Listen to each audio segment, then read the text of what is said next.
if you measure what are civil war criteria, are met in most of the Western countries. If we extrapolate this argument, I think we're doomed. How do we understand each other again? I think shutting down the internet. I've been cancelled for what I said on various things. The classical heterosexual couple with 2 kids is the most neglected body in Western societies. If you would remove the kind of digital world from the equation, we wouldn't have a lot of the problems we have today. Peasants don't do revolution because they have earth. At the end of the day, they have potato. That's why the peasants never do revolution. One misstep from the wrong person, from the wrong company, from the wrong country, it can cost us dearly. You don't say this to me. Stop! Ulrike, it's lovely to have you for the second time on the show today. It's, last time we kind of had a cliffhanger with AI, with many other things as well, that today I would like to kind of go deeper. We have as much time as we need, right? So, welcome back to the show. I'm very happy to be here. Thank you. So, look, first things first.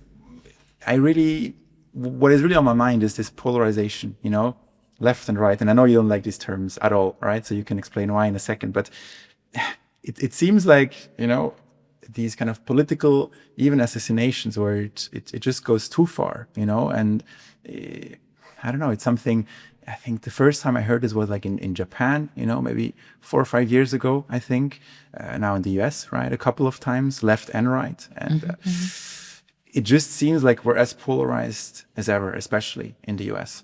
And today I would like to pick your brain, because I know I'm pretty convinced by your brain, quite frankly, and I would kind of use this to tackle how can we get out of this, because it seems like kind of a checkmate situation, where I don't have a solution, and I hope you have it, honestly. But what would be like your concrete guide to really, go back to human interactions, which you do a lot, right? You speak with everyone and with respect, and how can we kind of propagate this into the world that we don't solve it with violence, but with the best ideas might win? Wow, that's a sort of very bold question for getting started. I think before getting answers or solutions or perhaps leeways to solutions, the real thing is to pose the right questions. Are we seeing a confrontation between right and left, for instance? I would argue no, I will explain. But what we see definitely is highly polarized societies. We see it in the US, we see shootings, but we see it also in Turkey, for instance, where presidential candidates are put into prison. We see it in France, where we have a new prime minister, and then we had also riots in France. So we see polarized societies basically in the whole Western hemisphere. We don't see it that much in Asia. We don't see it that much in Africa, not that much in Latin America, but in the so-called West. So there is a question, why in the West? And what we can easily see is that the right-wing, left-wing scheme doesn't function any longer. So we say left and right. That was how we got accustomed with or familiar with the political spectrum. We were educated. Social Democrats are left, and the conservatives, les bourgeois, on the right side. And that is, in Switzerland or in the CDU is SPD, CDU, the classical thing. And we could see and observe this about for, 4 or 5 decades, 49, 79, les Trente Glorieuses, where this sort of functioned. But I think we need to come to grips that at the latest, with the beginning of the 80s, at the latest, Reagan, Thatcher, Kohl, we basically got through this area of neoliberalization, which is now 40 years, 45 years. So, 2 generations at least. And it has dreadfully harmed societies. And what it did to the political spectrum, and that is important, because I said we need to pose the right questions. So I think if we say it's dichotomy and polarization, I agree, but it's not left-right. What we see is, and there's some empirical research now from an LSE guy who's talking about the criteria for civil war, and basically saying that civil war criteria, if you measure what are civil war criteria, are met in most of the Western countries, in the US, in France, in Germany. What are the criteria? It's urban against rural, is young against old, with a majority of old people and the youngster, with the retirement schemes. It's the newcomers, the migrants, against those who are the autochthone people, the sort of white people being in the Western countries. So these are strata which have nothing to do with left and right, rural, urban, young, old, old, poor, rich, and migrants versus natives. And we tend to overlook that these are the strata that divide society, that divide our bubbles in which we communicate. I think, you can easily do research that an 18-year-old, whatever, young French man born in Bretagne has close to no chance to see Paris, to has his eyes on Paris being a bubble of young Parisian people, So the two strata of communication, very different worlds, and these are the bubbles that then burst, And then if you try to apply this onto the US, it's kind of like the cities, right? They're more, so-called left, right, versus the rural areas. But you say basically it's not left versus right, it's more that the rural areas, they can't enter that scene and vice versa also. And that's kind of the heart of the problem? No, let's come back to this left-right, which I think is not exact. I tried to describe the real reasons of polarization and the real strata of society that now have civil war sort of empirical evidence criteria. Left-right, as I said once upon a time, was a society that had, and it's important to understand, those who want to look up, there is a French guy, Bruno Amable, enfin, the Swiss do speak French, Bruno Amable, Le Bloc bourgeois. L'illusion du bloc bourgeois, c'est son livre. C'est son livre de 2018, je pense, ou 2017. Enfin, Bruno Amable. D'ailleurs, il est en Suisse. Je pense qu'il est à Genève. Enfin, bon, Bruno Amable. L'illusion du bloc bourgeois, the illusion of the bourgeois bloc, means that formerly we had a left and a right, and there was an upper and a lower left, and there was an upper and a lower right. The upper right was the industries, the CAC 40, DAX, the sort of money, people had money, But the lower part of the right, of the classical conservative right, were the peasants, were the little shop owners, workers. were the, not the workers, were the shop owners and were the peasants, Okay. Peasants don't do revolution because they have earth. At the end of the day, they have potato. That's why the peasants never do revolution, That's the split between workers and peasants, Okay. But those who do a little artisanat, who produce something, or they have a little shop in one of these, rural towns.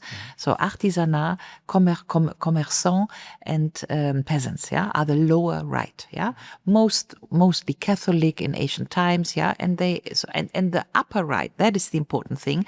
The upper right knew that they need the lower right to function. No industry would say we function without commerçants, without artisanat, without peasants, And on the left, it was the same. You had an upper left that were the intellectuals, Jean-Paul Sartre, whatever, the artists, some wealthy, but also lefty, whatever, Catholic industrials, And you had the lower left, and the lower left were the workers, Today, there's no more workers. That's the first thing, And you don't have, after Corona, artisanat, all the small shop owners, that's also gone. But essentially what we see today is that the upper left and the upper right does no longer take care of the lower left and of the lower right. So what we do see, and this is the bloc bourgeois of Bruno Amable, is that the upper left and the upper right is clinching together in a bloc bourgeois. So independently of whether you are right or left, you are bloc bourgeois, you are up. You are up, you're not down, And so it's as if you shift the party system from left and right to up and down, and whether you are left up and right up is not important, but below you have the left low and the right low, which is today the peasants as much as the workers, if there are still some workers who are now doing what we call Querfront, We saw it last year in January when we had all these huge demonstrations with the peasants and, the social contest. And the social contest was combined peasants and social contest. So that is important. Left and right are up and down, independently of right and... Can I quickly ask a question here? Yeah. So you say kind of the top left and the top right are now kind of bundled together, but they're still kind of in their left and right parties. So in the US, for example, still Democrats versus Republicans, or does this also get mixed already in here? Or Now, the US is a little bit different because the US has a presidential system, yeah? But if you look, for instance, on all the coalition systems in Austria, say, or in Germany, even Switzerland or so, Germany is a perfect example, yeah? You have Große Koalition is basically the upper right with the upper left, Sozialdemokratische Koalition. Nobody cares for the workers, yeah? The SPD is essentially caring that high-earning BMW workers still are high-earning, but the left is the high-end trade unions today are not doing something on unemployment. Yeah. So it's very, do you care for wealthy workers or do you care for unemployment? It's a very different thing. Yeah. So that's the one thing. No more left and right, up and down. The other is that what we call left normally is about distribution. And if you go sort of notions, you say socialism, yeah? Socialism is everybody owns everything, yeah? I mean, the people own the republic. That's basically socialism, yeah? Today's left, be it the woke green left, be it the woke SPD left, be it even the left in Germany, you know, Heidi Reidenig, yeah? I mean, the left. Yeah? All these people basically don't care for the question of class. Class is no longer in the discourse. They care for Black Lives Matter, they care for diversity, they care for gender, transgender, whatever they care for. Gender, you know, the crosses wie sagt man auf Englisch? Yeah, the gender star, I think. The gender star for, you know, but basically they don't care for class. And that the class was the essential term of Marxism, of socialism, to overcome this up and down sort of cleavage and to have a fair share society. Yeah. So class is out. So we care that much for having, say, 30% of women in the Bundestag. We care that much for having 2 transgender persons in the Bundestag deputies. We care that much for having, you know, diversity, Black, whatever in the Bundestag. We don't have a public discourse on how many workers do we have in the Bundestag. Statistically spoken, you know, the only really neglected share of people not represented in the Bundestag is that roughly out of memory quoted 2% of, you know, non-educated people in the Bundestag. So the real neglected group are the unemployed, are the class people who are not represented, yeah? And if you have a woman in the Bundestag, you probably don't get eine Aldi-Verkäuferin, you know, or a cleaning woman, yeah? But if you get a woman in the Bundestag, she probably is a lawyer. Yeah. So you replace a male lawyer by a female lawyer, but you don't do anything about the class. Yeah. So, and that is how, I mean, there's now ample literature that this was made. I mean, this didn't fall from heaven, but 20 or 30 or 40 years of neoliberalization, I mean, discourses are made. Discourse, what you want to get into the heads of especially young people, this is made. Yeah, doesn't fall from heaven. Yeah, so there's ample literature now that in the 90s this started, that you shifted sort of the class emphasis of societal distribution. You shifted on civil individual rights for people, yeah, and that you shifted the minority discourses, you know, like diversity, women, and so on and so forth, on individual belongings, yeah. So it was a clear shift of a societal sort of distribution class thing to civil liberties, individual rights, and whatever, 68 sexes or genders or whatever, yeah? So I mean, this is the whole identity thing. And the identity discourse, and that is important, yeah, is basically, that was your question, how can we go out of it? We started with the French Revolution with humanism, and it was liberté, égalité, fraternité. And the French Revolution brought the sentence, every person is born free and equal in dignity and rights. This was the French Revolution sentence of 1790, you know, when they did the first constitution. Die Allgemeine Erklärung der Menschenrechte, the General Declaration of Human Rights. We kept that sentence and we brought it 1949, 180 years later, into the UN Charter. So we still have the sentence, yeah? Identity politics is the erosion of humanism. Yeah? And you have a couple of intellectuals who said it very early. For instance, or was it Luc Ferry? I think Luc Ferry. I think it was Luc Ferry who wrote a book in 2008 already, L'identité malheureuse. No, Finkielkraut. It was Alain Finkielkraut, French intellectual, and I think in 2008 already he wrote a book avec le titre L'identité malheureuse. Qui doit être fier sur son identité? Yeah, parce que if you say identity is not egality, yeah. And the problematic thing is, I'm sorry, in English I can't do it, yeah. But we unfortunately translate égalité avec gleich. So I say it in German. Nobody is gleich. Nobody is equal. We are all unique. We are unique with our thumb, yeah. But the essence of the Declaration of Human Rights is we are all unique, aber wir sind gleichwertig. We are all equal in rights and dignity. So we are gleichwertig. Yeah. So there is an etymological problem of translation here, and it would have been much better to not translate Egalité with gleich, but with gleichwertig. Yeah. But let's resume. Now identity politics come and say, no, I am very different. That's my identity. I have a very different sex, a very different whatever, a very different this.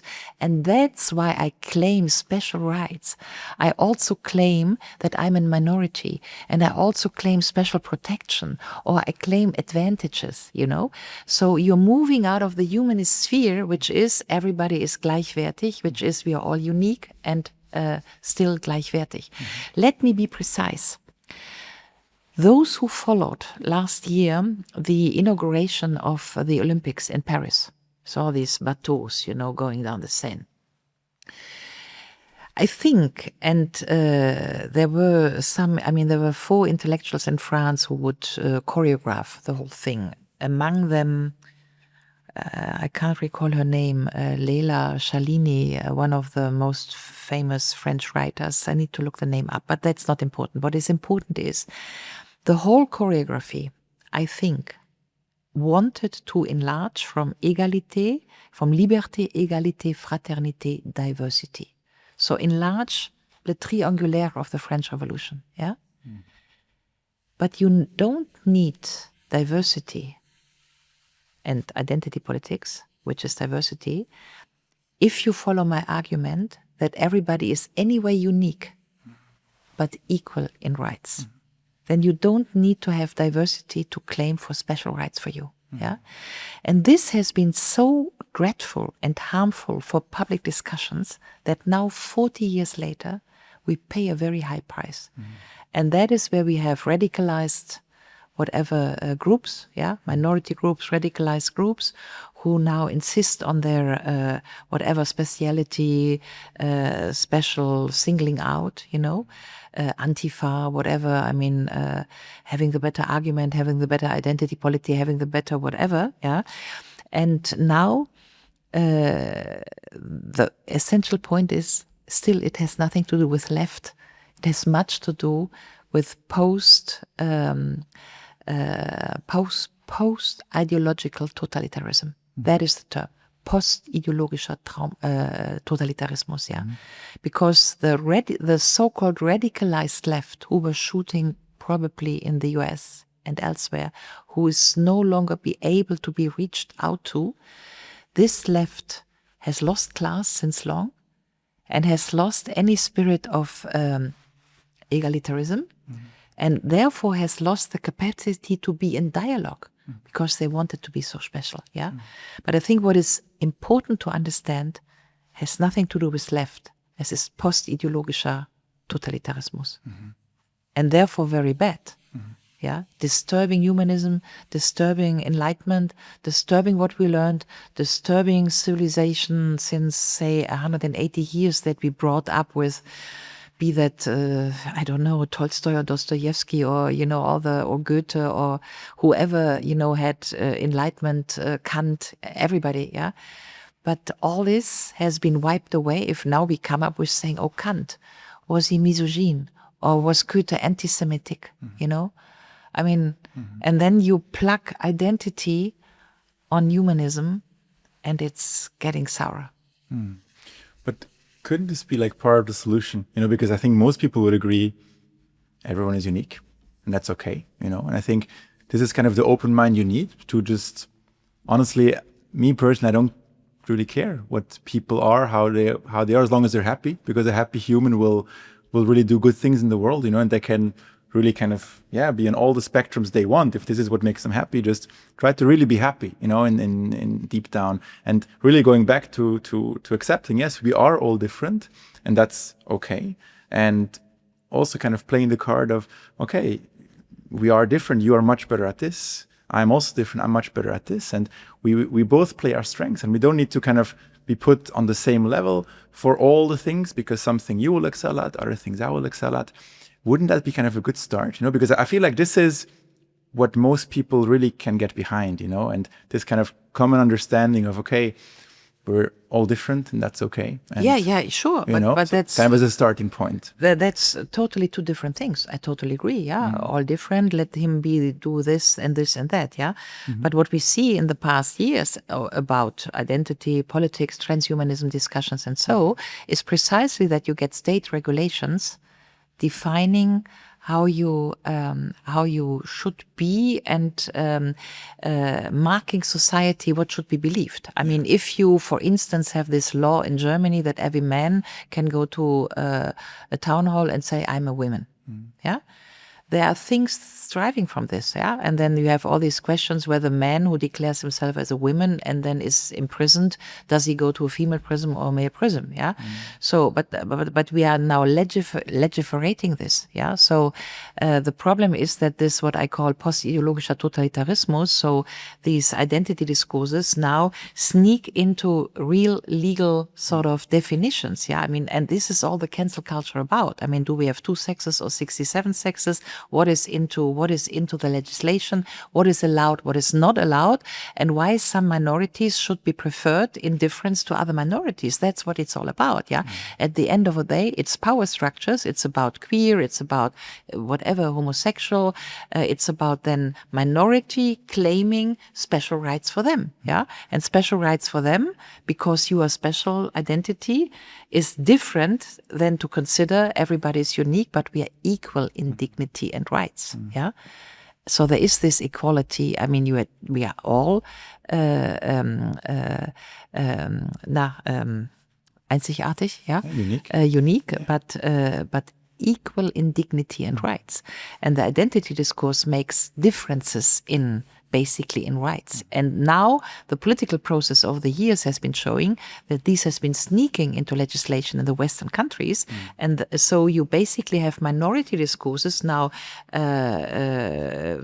marking the legal situation, and the majority situation feels neglected. Yeah, I mean, the classical heterosexual couple with 2 kids is the most neglected sort of body in Western societies. Yeah, no special rights, just normal, just heterosexual, just having kids. Yeah, no single income, not a single mother, no right to claim whatever, but they may be poor, and still they make a huge sort of benefit for society because they're raising kids. Yeah, and a queer couple perhaps does not raise kids, so you need to consider what is the value for society, but what do you put into the legal framework, yeah?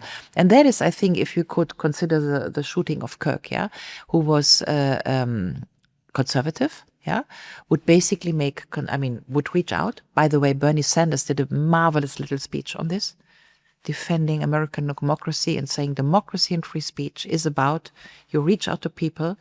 You can assume that you sit in a room and you can say what you want without being aggressed.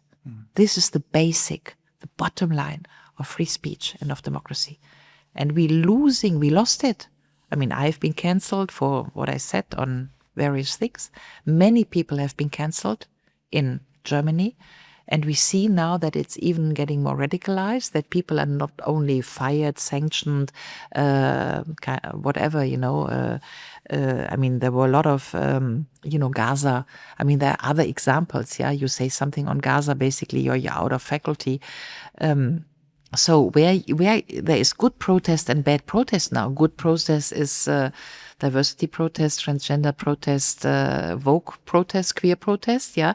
Gaza protest is not good protest. Klima protest is good protest, so we are having a moral value system that then impacts on the law system, and societies cannot function like this. I mean, this is totally anti-democratic and totally anti-free speech, and this is why we now pay the consequences, because if this is no longer possible, I mean, we sit in a studio, there's nobody sitting here, although there are chairs, yeah, but perhaps somebody would not like what I say and then we were throwing eggs and tomatoes in earlier years, but we were throwing eggs and potatoes or tomatoes. We didn't shoot. Yeah. So I think it's very serious where we are. And the thing is, in more philosophical terms, man merkt es immer zu spät. What you lost, you always realize when it lost. When a couple starts to say, oh, we should do couple therapy, the relationship is most of the time is lost. And they realize it. And because they realize, oh, there's something lost. We had a good relationship and it's somehow lost. And I realize it's lost. Oh, let's do couple therapy. Yeah. So the very moment we talk here and we realize people are shooting on others because they can't stay, that others have a different opinion, and it's somehow triggering them because they cannot digest that another person has a different mindset, wants different things, and they are in a moral high ground.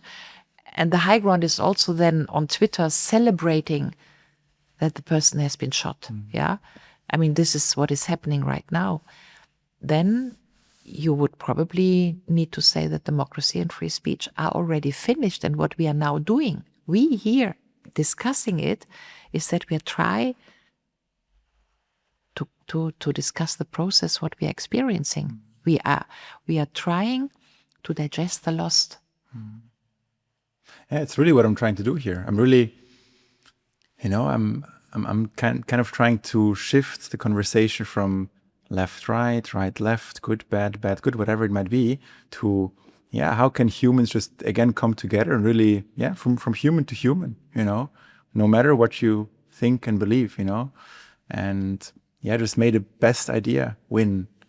Well, I mean, there are a couple of leeways that could help us. Yeah, I talked to a psychologist recently who said the real fact that we are now living in an analog and in a digital world is messing up our minds. Yeah, it's the first time in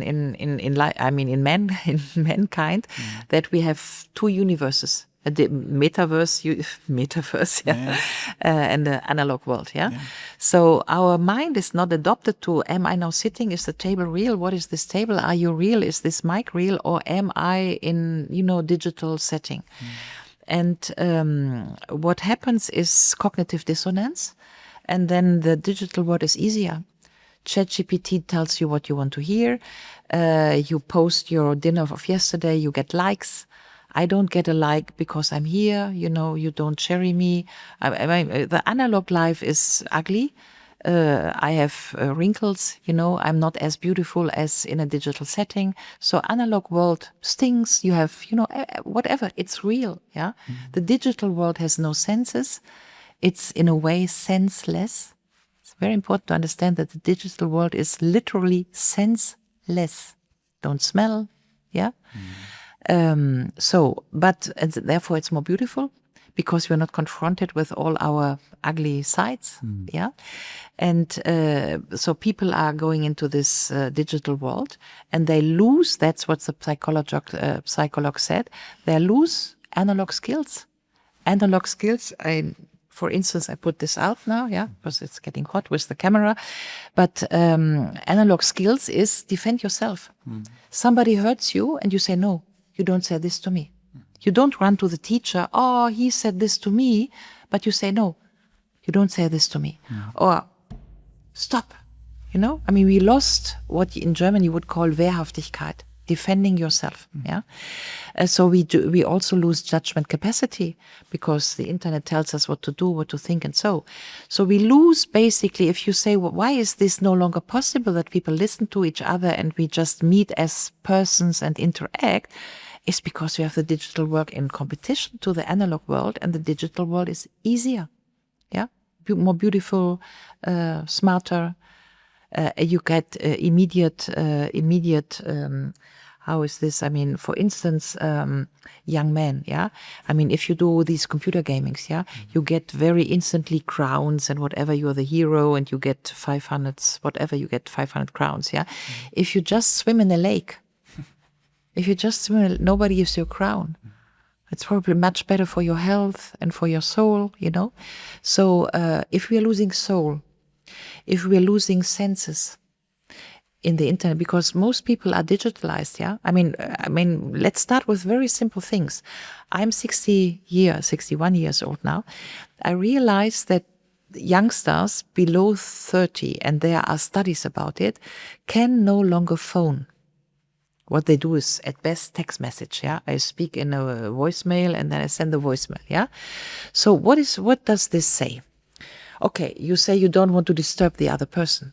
Yeah, but you're no longer appropriate or familiar or accustomed to just talk to the other person, to accept a no, for instance. I call you, oh, can you do blah, blah, blah? And you tell me no. And then the other person is, why? You know, I mean, this is classical conversation. But we can't do this any longer because we are shying away from the confrontation. If I do a speech matches, I say, Enrico, could you, that gives you time to reflect, and then you say it softer. Or for instance, say couples, you know, and you split with your partner. It's very hard to split. Look in my eyes. We loved each other. Now, why you are going? Did you betray me? Yeah? Okay, take voicemail. You know, Enrico, finally, I'm beyond you, blah. You see my point, yeah? We are no longer in analog communication terms.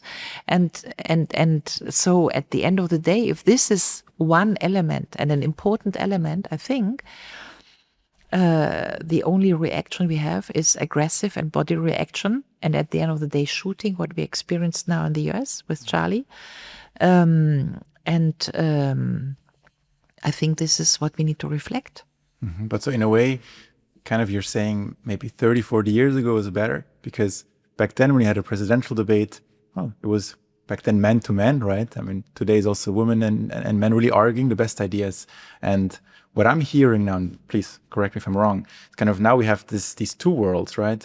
This digital world that, well, first and foremost, it really messes up your brain. You know, even I feel it. Like when you use this too much, you're less happy. I would put this out, like very gladly. Yeah. Like for me, I notice it. If I don't use it so much, the sky is bluer. Yeah. And it's the same blue, really. It's the same blue. And it's, and kind of you're saying, and I'm trying to kind of I'm not saying, the psychologist told me. Of course, yeah. So we're saying here that there's these two worlds, and now it's very hard to kind of bridge this gap between these two worlds. And on the one side, you have this online world where it's the Wild West. Everything is allowed. Everything is kind of triggering your dopamine system in a very fast way, which brings people kind of in their own bubbles, right? First and foremost, sometimes good, sometimes bad. And then they kind of lose the sense of communication in the real world, which then really, in the worst case, kind of ends up in civil war, right? Kind of in the most extreme case. There's many precursors to that.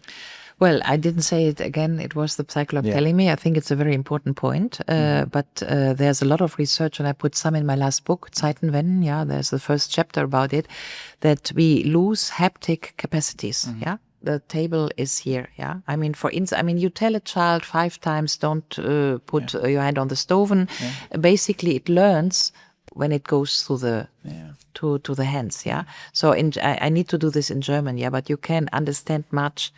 Du hast nichts begriffen. Wir können verstehen und nichts begreifen. Erst wenn man etwas begriffen hat, davon kommt auch das deutsche Wort Griffel. Ich habe das begriffen, mein Griffel. Ja? There are studies, for instance, of the United Nations that if you try, you have a teacher tells you something and you have your laptop and you are, what does teacher say? Don't miss something. Yeah, the fear of missing out. At the end of the day, you write down nothing because you don't understand what you have written. If you go with your handwriting, you need to filter first. So you need to understand what the teacher says, and then you filter, and then you take notes, because your handwriting is slower than your typing.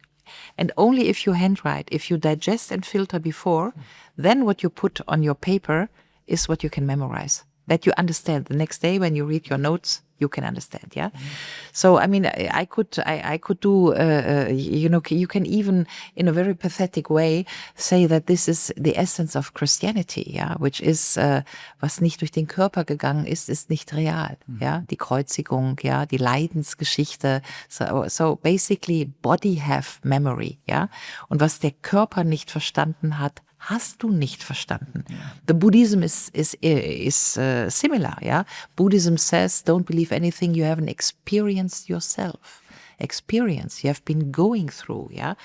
Erleben, minus Leben. Man muss sich etwas erleben. The only thing that you own in life is, was du dir erlebt hast, ja.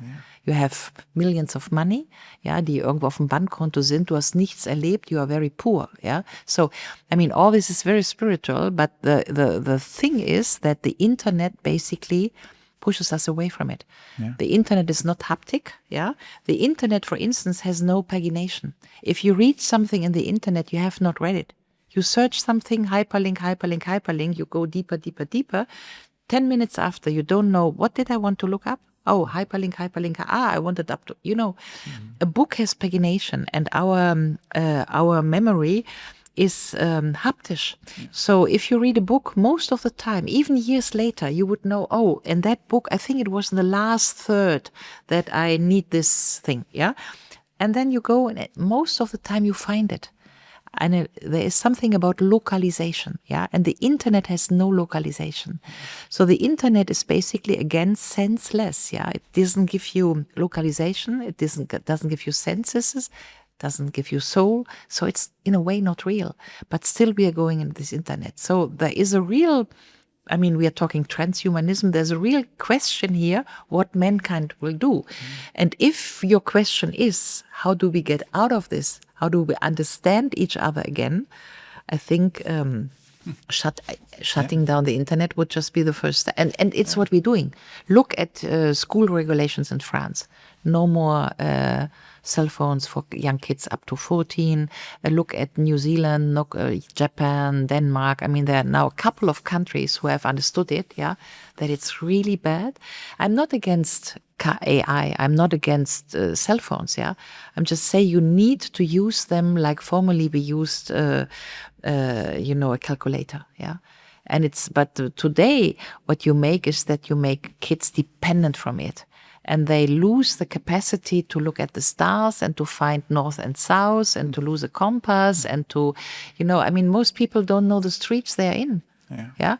You ask them, I mean, I remember I did this as a joke 10 years ago in Vienna, I would just do a polling, ich bin hier Touristin, in welcher Straße bin ich gerade? Ja, ich war im Graben, also auf der Prachtstraße in Wien, ja.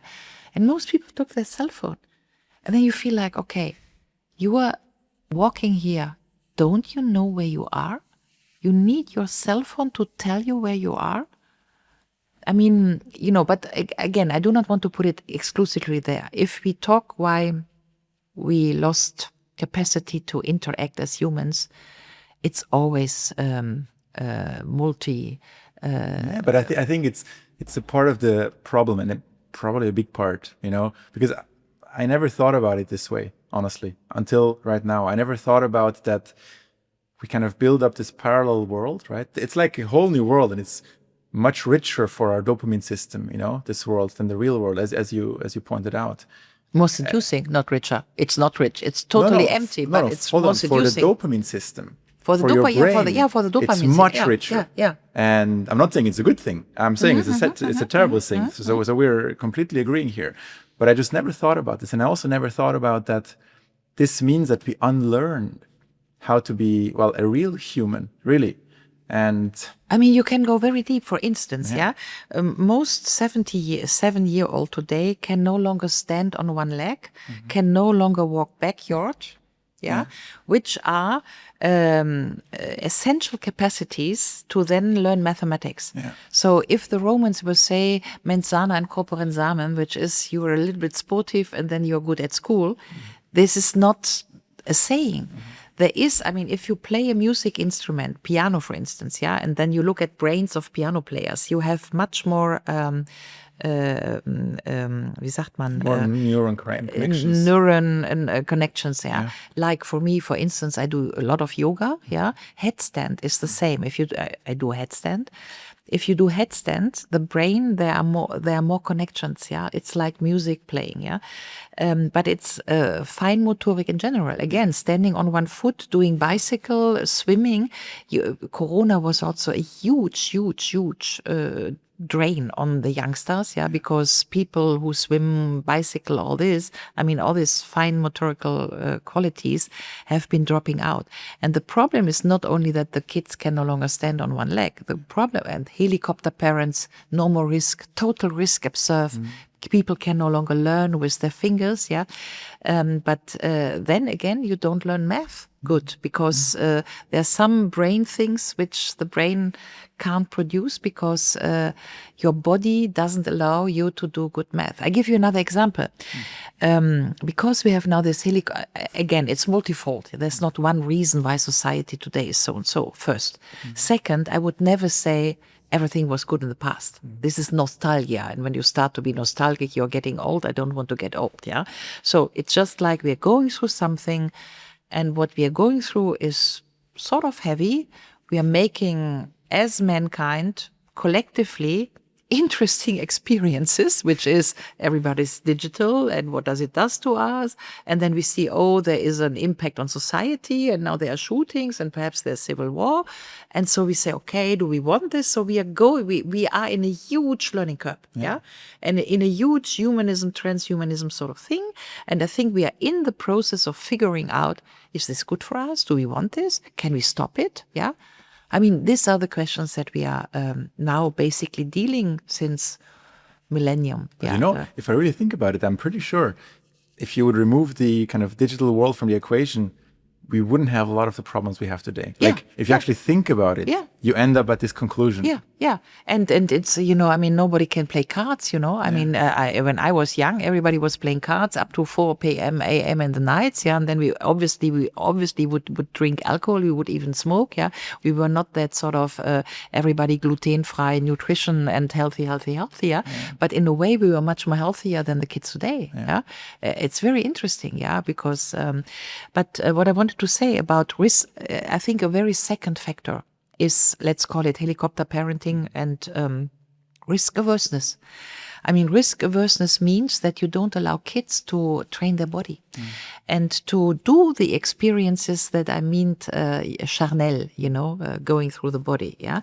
For instance, today in Berlin, you have courses done by policemen where kids can play with fire under the control of the policeman because, so today you need to pay 20 euros to send your 6-year-old into a class with policemen and they train you how to lighten a match. Yeah. And the parents are happy because the kids learn how to lighten a match and then it's not dangerous. Yeah. Okay. So the thing is that since years now, we're having a discourse only for your security. Only for your security. Corona, whatever, everything, only for your security. Yeah. So the thing is, if you avoid all security, I mean, if you want to be in totally safe space, a safe space, it's called safe space. Yeah. There's a trigger warning. Oh, I could see Shakespeare and say Shakespeare triggers emotions. Oh, I can't do theater. Yeah. So the safe space, the safest of all spaces is prison. Yeah. You're sure to be very safe in prison. Yeah. Yeah. So what we are doing is we are shifting the balance of freedom, safety to security, but like this, and it starts with, that, for instance, when I was young, we were, I was living on the countryside. Yeah. We were playing among the kids, and from the 3-year-old to the 13 years old, we were all in the woods, and the 13 years old would take control of the 3 years old, but no parent would be there. And no parent would, oh, where am I? I mean, parents were not concerned. Yeah. We would all come back when darkness came. Basically, we had done our fire, without policemen. Yeah. We had thrown potatoes into the fire. They would be totally black and verkokelt. Yeah. We would eat them anyway, and it would just be fantastic. Yeah. So that's the sort of experience you can't do any longer. So we are risk adverse and adventure adverse. And then you need to buy for adventure, yeah, Abenteuerkurse, whatever. You see my point, of course. But everything that it does, I mean, digitalization is one thing, risk averseness is the second. I mean, I could say no risk, no fun. I do not want to invite people to be sort of risky. That's not my point here, yeah? But the point is that if you don't learn to fall from, say, a wall, yeah, how do you want to control height, yeah? And if now parents don't people, I think you got the point, yeah? So I think that's also a very, very strong point, because we are no longer in our senses. Control of our body, what can I do, until when I can hold the match, until all these things, yeah? And if you don't control your basically your haptic capacities, what do you control? Nothing, yeah? Because that's I think the flip side of the AI, yeah? You pull the plug and then there's no more AI, yeah? I mean, at the end of the day, how do you say this? Ein Huhn rupfen is probably more better survival training than having the best AI that tells you how to live, yeah? I mean, you see my point? It's such a difficult choice, because on the one side, I completely agree, really, from my personal experience, because I feel it heavily. If I use too much social media, if I use too many of these algorithms, it makes my brain rot, really. And it makes me unhappy, very unhappy. And the second I remove it, 2 or 3 weeks later, it's beautiful again. And what I especially know is, in Corona, after 2 years of, pretty much spending 2 years inside, right? Not as extreme, but I really, again, really felt it. Like, I want to go out, I want to experience the world, and also there, like a deep unhappiness, And luckily I was adventurous enough to just, live life again, and kind of figure that out. But now there's 2 things we can do here. For me, of course, as an individual, it's not easy, but it's achievable to understand this and then to implement it in my own life. And I might live a much happier life like this, and everyone out there has a choice, right? But at the same time, kind of my question was more phrased in a, societal kind of way. And it's very difficult also to say to society, hey, we will be much better off in these points if we don't use this and this and this tool. And I probably agree with you, and that says a lot, actually, because we're completely different generations, right? And I grew up with it, but I really see it, But at the same time, there should be a different mechanism, because we can't just tell the people, hey, we need to shut off the internet in the worst case, kind of in the extreme, right? And you'll be better. You'll be really better. And probably you're right. I really think you're right. But what would be like the realistic case, Because I didn't ask for shutting down the internet. Yeah, I just said that we might try to use it correctly, and by the way, to regulate it. But it's difficult, because unless we do this, people will not have the self kind of discipline to really self-discipline themselves, and that's the truth. So they will always be living in this parallel universe, which we now just deducted that it's probably causing more harm than benefits. So I guess my question is, what kind of ways do we have really practically to kind of ensure this and to not have this parallel thing? I mean, I think it's important to make a power analysis and a Marxist analysis if you want, I mean, what we know now is that the whole Google people, they don't give cell phones to their kids. Because they know that in a generation from now, the kids trained analog. In human relations, I can touch you, but also haptic, what I said, standing on one leg and moving backwards, whatever, Purzelbaum, rolling in the grass, all these things, that this makes you superior. And so I think the moment you can tell people, look, everybody who's in the internet and who's happy to have a smartphone, an iPhone, it costs €1,000, and I'm so happy to Instagram my whatever dinner from yesterday, gluten-free, you are sucked into control. And you are basically not only the losers, but you are the oppressed people of tomorrow. Because the internet is your control instrument. You are the slaves. You are the new slaves. Because all those who still have analog capacities, who can still run on one leg and whatever, kill einen Hasen oder ein Kaninchen, oder who know how to, you see my point, or to bicycle or how to swim, because security is only in what you have in you. Always. I mean, that's also very spiritual. Yeah. I mean, all your knowledge, everything is in you. Yeah. I mean, if you trust the AI to save you from whatever, you are already lost. Yeah. Before you realize it. So, I think if we could convey the message that obviously there's market interest, everybody, I mean, the industry, Google, Amazon has an interest that you buy an iPhone, and the 11th, 12th, 14th, I don't know where we are. I'm still with the 11th iPhone, but probably were the 15th, so whatever. Yeah. So there's market interest, but market interest is market. Yeah. There's control interest, obviously. And warfare, for instance. Yeah. Yesterday, in Germany, you now do these alerts, yeah, these sort of sirens alert, yeah. It's now on the cell phone, yeah. So you have the mobile phone numbers from 80 million people. I mean, what a fuck! I mean, we're still going about data protection, and so, if you want to be free in the future, and if you want to be able to be secure, I think it's to move out of the digital world. That's not using it, but to be not dependent from it. Yeah. And the problem, I also use ChatGPT and so, but using it's not being dependent it, yeah. And I mean, we formerly, when we were still a humanist teaching and enlightenment teaching, we knew that what you need to learn is to be dependent from anything. Diogenes in der Tonne. What do you need to be happy? Move out of the sun. What did he need? The sun. Yeah. So independency from money, from that makes you happy, yeah. But the digitalization thing is the opposite. But not only it's digitalization, we need to understand that digitalization is transhumanism. So it's basically eradicating the body language, yeah. That's the transhumanist thing. But it's also the tool for refeudalization.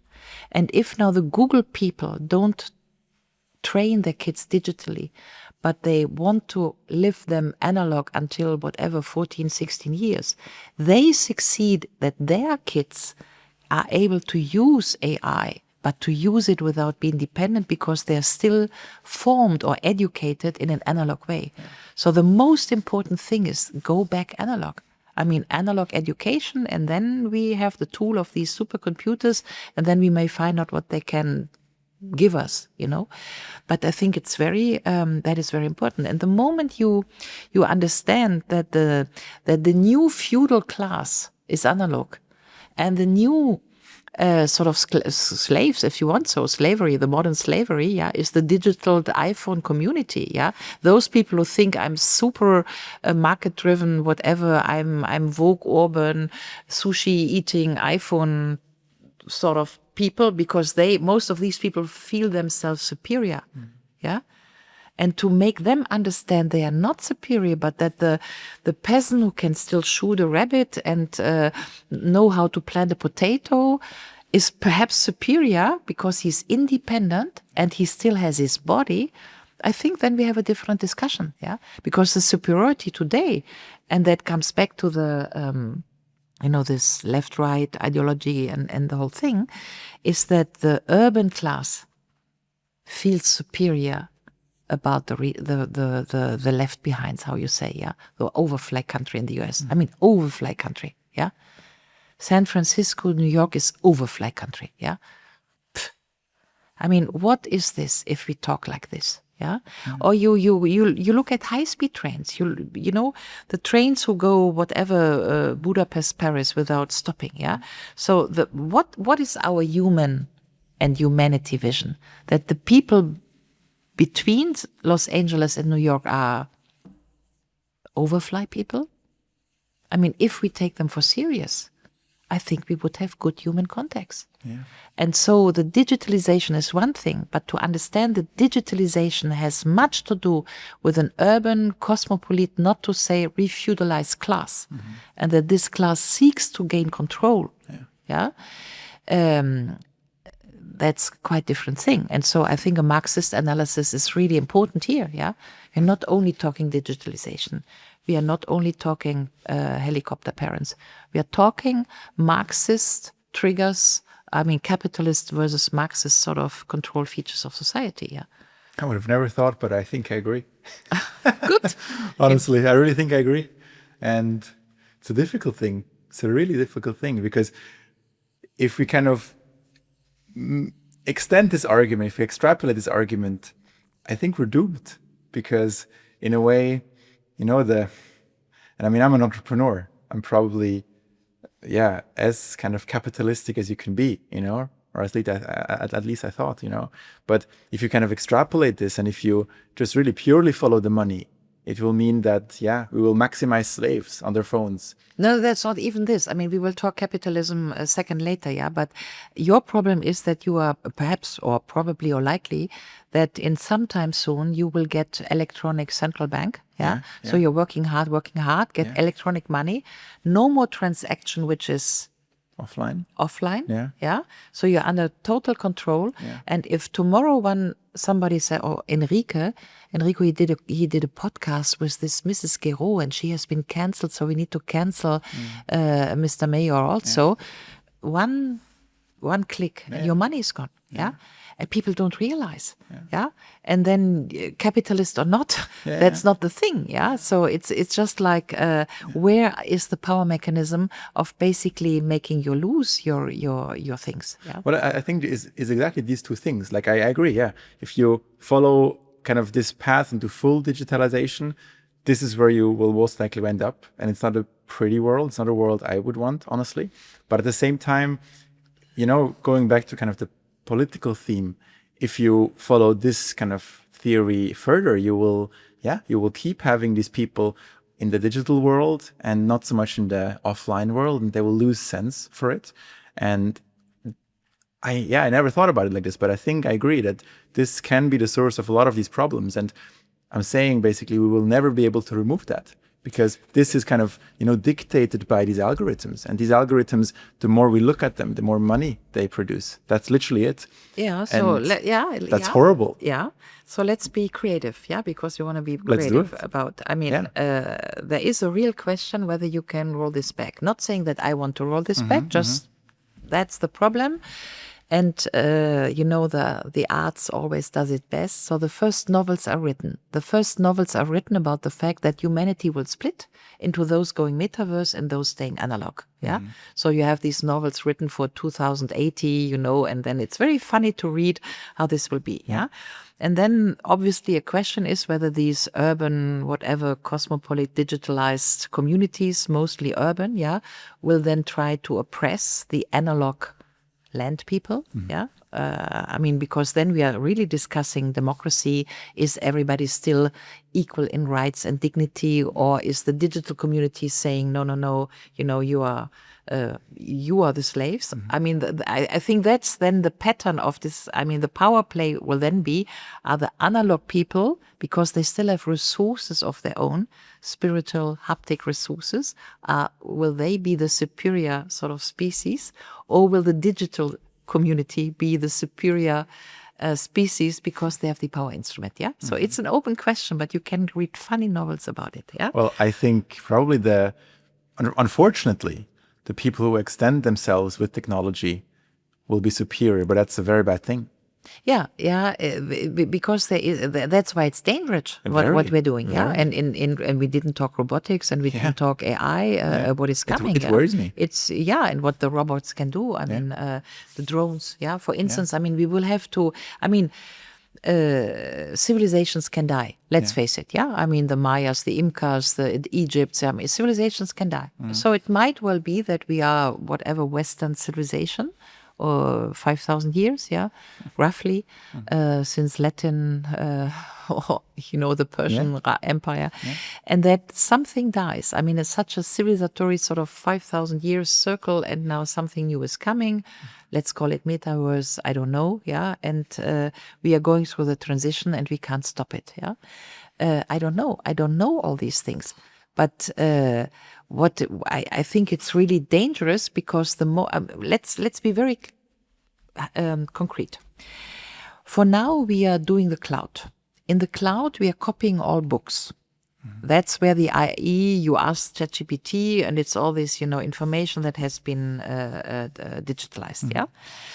Because it's digitalized, many people say, okay, let's drop the books because libraries are cost intensive and you need to cool them down, these old books. Yeah, let's throw them away. We have them digitalized. Yeah.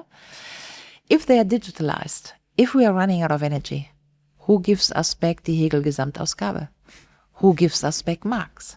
Who guarantees us that somebody sits there and says, oh, I don't want people to read Marx because, this socialist sort of sharing, I don't know. So let's click on Marx. Marx is out of the cloud. Yeah? Delete. Delete Marx. Delete Goethe. Delete Dostoevsky. Yeah? So we don't know this, but we are killing libraries now. We are also killing libraries because the intuition of young people is not to read. Yeah? I mean, because they have been risen into digitalization. Yeah? That's the first question, what you do with books. And it's very important because if you go into the history of mankind, being alienated from old texts, I mean, die Bundeslade, all this mythological, what did Moses say us? Wo ist die Bundeslade, ja? Was steht da wirklich, ja? Alte Texte, es gibt ja nichts so Wichtiges wie alte Texte in alten Sprachen. Was haben die Götter uns gesagt, ja? Do we think we can digitalize what the gods have told us? Yeah, I mean, there's very spiritual questions, but I'm very afraid of leaving the book aside because the perversion is right there if you go AI. Huh? The other things is a notion of war. I mean, our topic for today is why can people understand you losing humanist skills, understanding. Yeah. Now we are doing war. I mean, Europe is preparing for war against Russia. I mean, let me say, I find this totally absurd. Yeah, go back to Napoleon, go back to the Wehrmacht, and you have understood the whole thing. So the first thing is, how can this possibly be told in our mainstream media that we need to go against war against Russia, and there's not a huge outcry of peace demonstrations. Yeah, but leaving this aside, yeah, war is still man, army fighting, man being killed, and tanks, For now. For now, yeah. Now we have drones. As you understood, now we have drone war, Russian drones on Poland, but there are many Russian drones which basically fall on Ukraine territory, so you don't even know, are the Ukrainians picking up the Russian drones and sending them to Poland all these things, nobody knows it, yeah? Because there's no more man. It's just like computer, the drone. We have now things that are as big as a hand, yeah, which are basically flying insects. It's like Rieseninsekten, yeah? You even don't need a computer. There is a computer on board. It's a drone which is self-targeting, sort of something moves, has some criteria, and the little whatever spider, like an electronic spider, targets its own target. Yeah. So what is this? Is this a war? I mean, who makes war then against who? This is the apocalypse. Yeah. So I'm just saying that if we are in a huge transition where we are losing our, let's call it for a moment, anthropological or imagos, of what is war, what is humanity. I mean, we are losing it because we are human, transhumanism, war, drones. I mean, we are no longer having the words for what we are doing. That's a very philosophical thing here, yeah? Then it's at least you can say, oh, that's a huge adventure if we manage it. Or you say it's dangerous, we should think about it. Yeah, but, coming back to what is my guess, you said we don't move this AI away. I am with you, and I told about the novels who are splitting humanity. Yeah, we have experienced over decades that man is not ready to let go technology he invented. We did it with nuclear weapons. 100 years ago, we invented nuclear weapons. Yeah, and then remember Dürrenmatt, Swiss author, who wrote about this. The inventors of the nuclear bomb, they went to the Irrenhaus. Yeah. Oh, God, what did we do? Yeah, we gave the nuclear bomb to mankind, and they saved the physicians, die Physiker. Yeah, they saved im Irrenhaus. Anyway, what mankind managed to do is to do this peaceful nuclear power, so-called peaceful energy, nuclear centrals, and there is war. nuclear bombs. And we have an international regulatory capacity to ban the military aspects and to go for the civil. Yeah. So we were able to do this. Yeah. If we say 100 years later, internet is born, and we model what we did last century, the question is, are we able to moderate the internet? I mean, globally, to have a globally, basically say there's a good and an evil part of the technology, and we only take the good part and we ban the evil part. Are we able to do this? And I think the answer is, I don't know at least, but the nuclear bomb, you had 1,000 specialists who could access nuclear stations. I mean, this is a very controlled savoir-faire, a very controlled savoir-faire. Today, you have barely 6 million, not million, milliarden, billion people access to an iPhone everywhere in the world.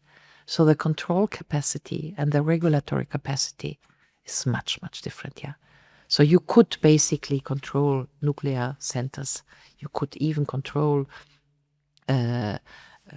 Militäranlagen, but you can't control cell phones. Everybody has 3 cell phones.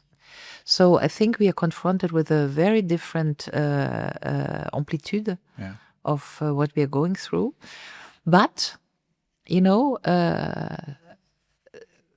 I don't like the apocalyptic. I'm not into apocalyptic because I'm a deep defender of utopian thinking. Mankind needs utopia. We always needed utopia. I'm deeply convinced thoughts become words, become action, become reality. So what we say will happen. And if we say that all this robotics, AI will eat us up and will, it will be so. But if we say, look, mankind will be backpedaling because people realize that's not good.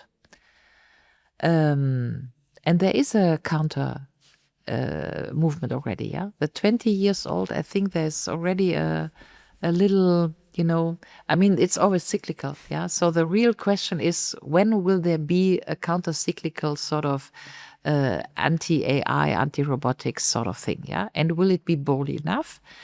And will the power structures by then enable that somebody goes against? I don't know this, but the more we talk about it, the more you prepare the way that things are not fixed. They're not fixed. History is open. This is what we need to believe. History is always open, And, there is a saying of Kogi Indians. I spent some weeks in Colombia, with Indians. And what they say is, evil contains in itself the seeds of its own destruction. That's my sentence. Evil contains in itself the seeds of its own destruction. So let's see what the AI, you see my point? I do, and I think, unfortunately, it's very different. I have a company, right, a medical AI company, and unfortunately, I think it's very different to nuclear war, or to That's nuclear what I bombs. said. That's what exactly, I said, exactly. And I think this is the big problem, because with nuclear bombs, yes, you have a very, let's say, controlled amount of people. Yes, of course, different countries, but if one country really messes up, then your own country is going to be kind of hurt too. And I feel like in AI is completely different. It's much more democratized, And well, it sounds like a beautiful thing, but I think actually in the long term it's not, because I think what will happen now, well, it's still very early, And I think for now we're doing good, honestly. But what I just see, more, faster, and it's already so out there, there's probably 2,000 researchers, who could, I don't know, go to Russia, China, to any country, pick it, whatever, and just continue, and give it enough time, even assuming 1% progress a year, or 2 or 3. At some point, you will end up with a machine that is really, I don't like to say it, but I think uncontrollable. And what's different than with the nuclear bomb, in my unfortunate opinion, because I wish it was different. I really am. I'm thinking about this every day, honestly, every day, and I just see that here one misstep, from the wrong person, from the wrong company, from the wrong country, it can cost us dearly. And I feel like with the nuclear bomb, it feels much more contained, luckily. And yeah, I'm really... And then Peter Thiel, and then Palantir, and the whole thing. Yeah, I mean... and I'm really trying to find creative solutions to this. But, oh my God, I end up at the same conclusion. I do. Yeah, but we... unfortunately. And I'm the most optimistic person you've ever met, honestly. No. You know? Optimistic is not the word. I mean, optimistic is, optimist, pessimic, apocalypse, and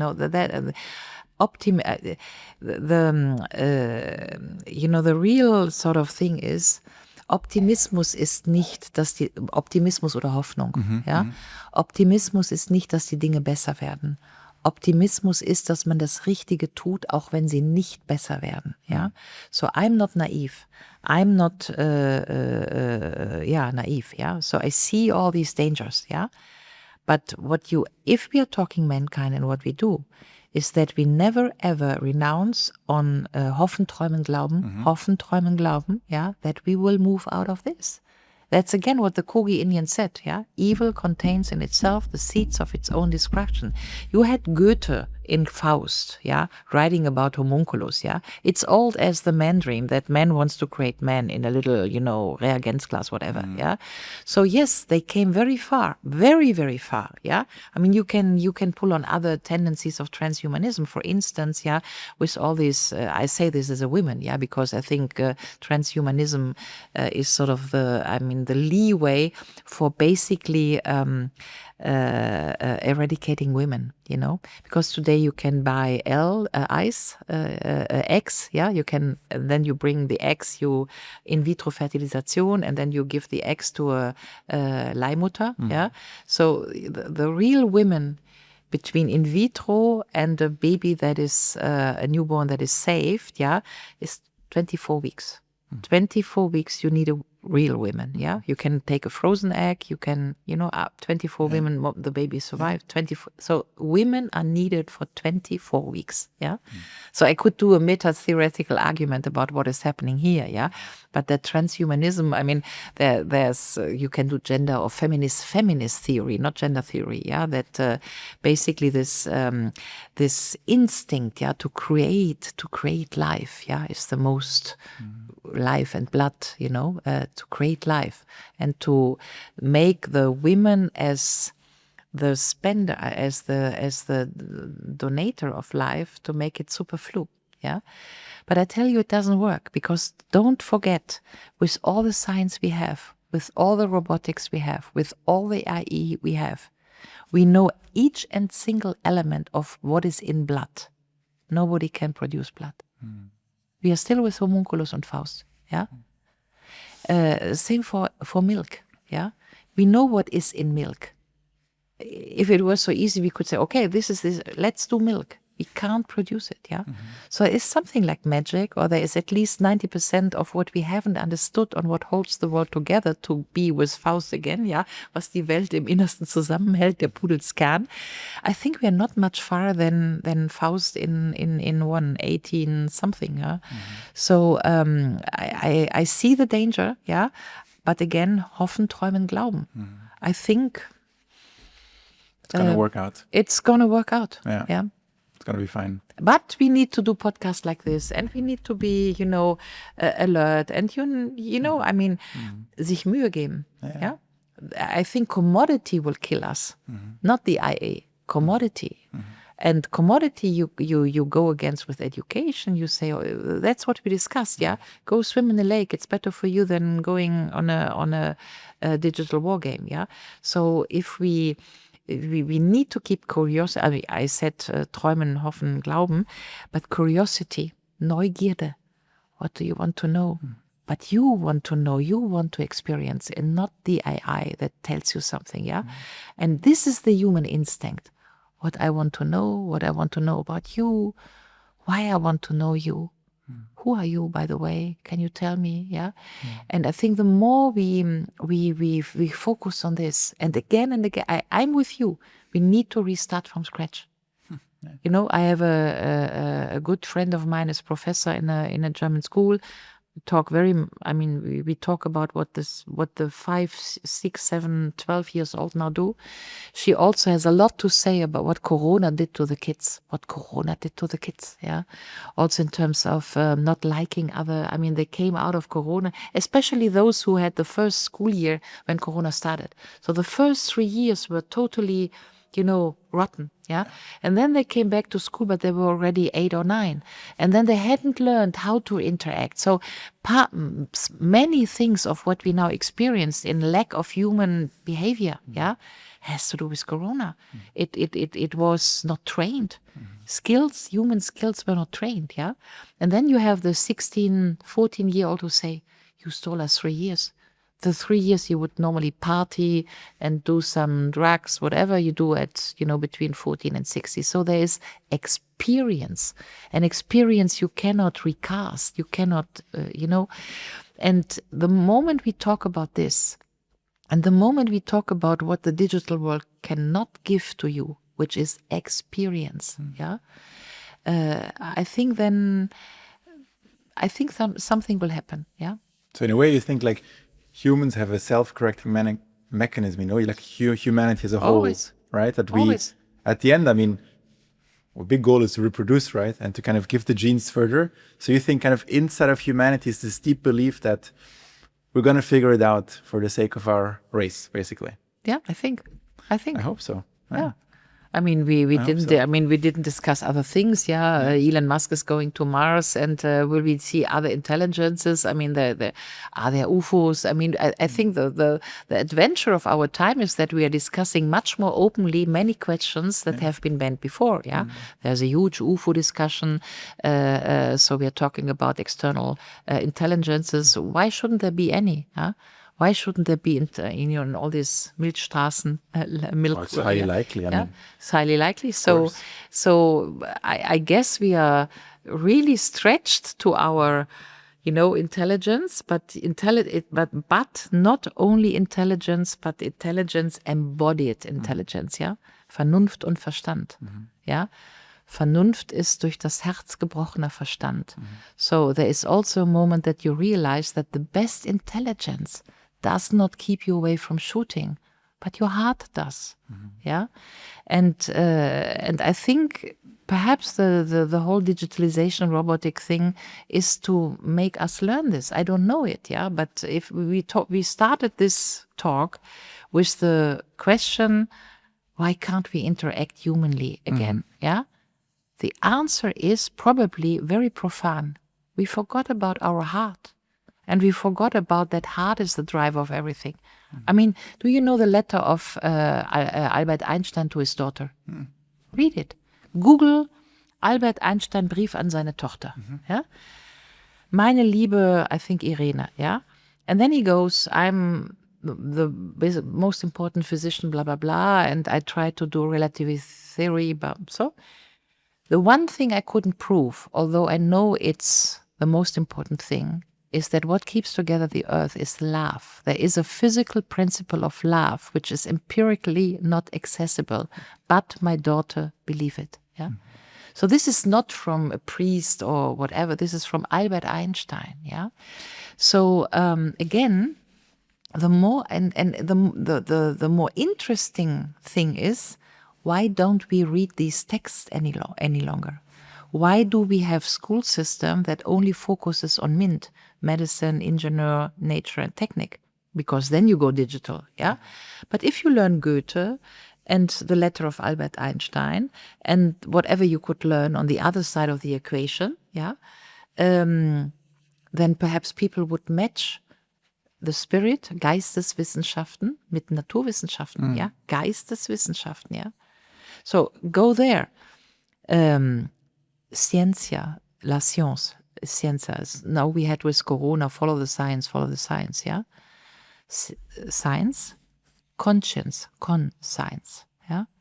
Is there science without conscience? It's a very important question, yeah? Can you have a science that is abstract from conscienza, from your Bewusstsein, yeah? My personal answer would be no. But probably this sort of AI is a form or tries to be a form of intelligence that has no Bewusstsein. Yeah? I think what is most needed in these days is philosophy. So if you want to have solutions, cut all the fundings and Drittmittel for MINT for 5 years and spend it on philosophy. Philosophy, philosophy, philosophy, handwriting.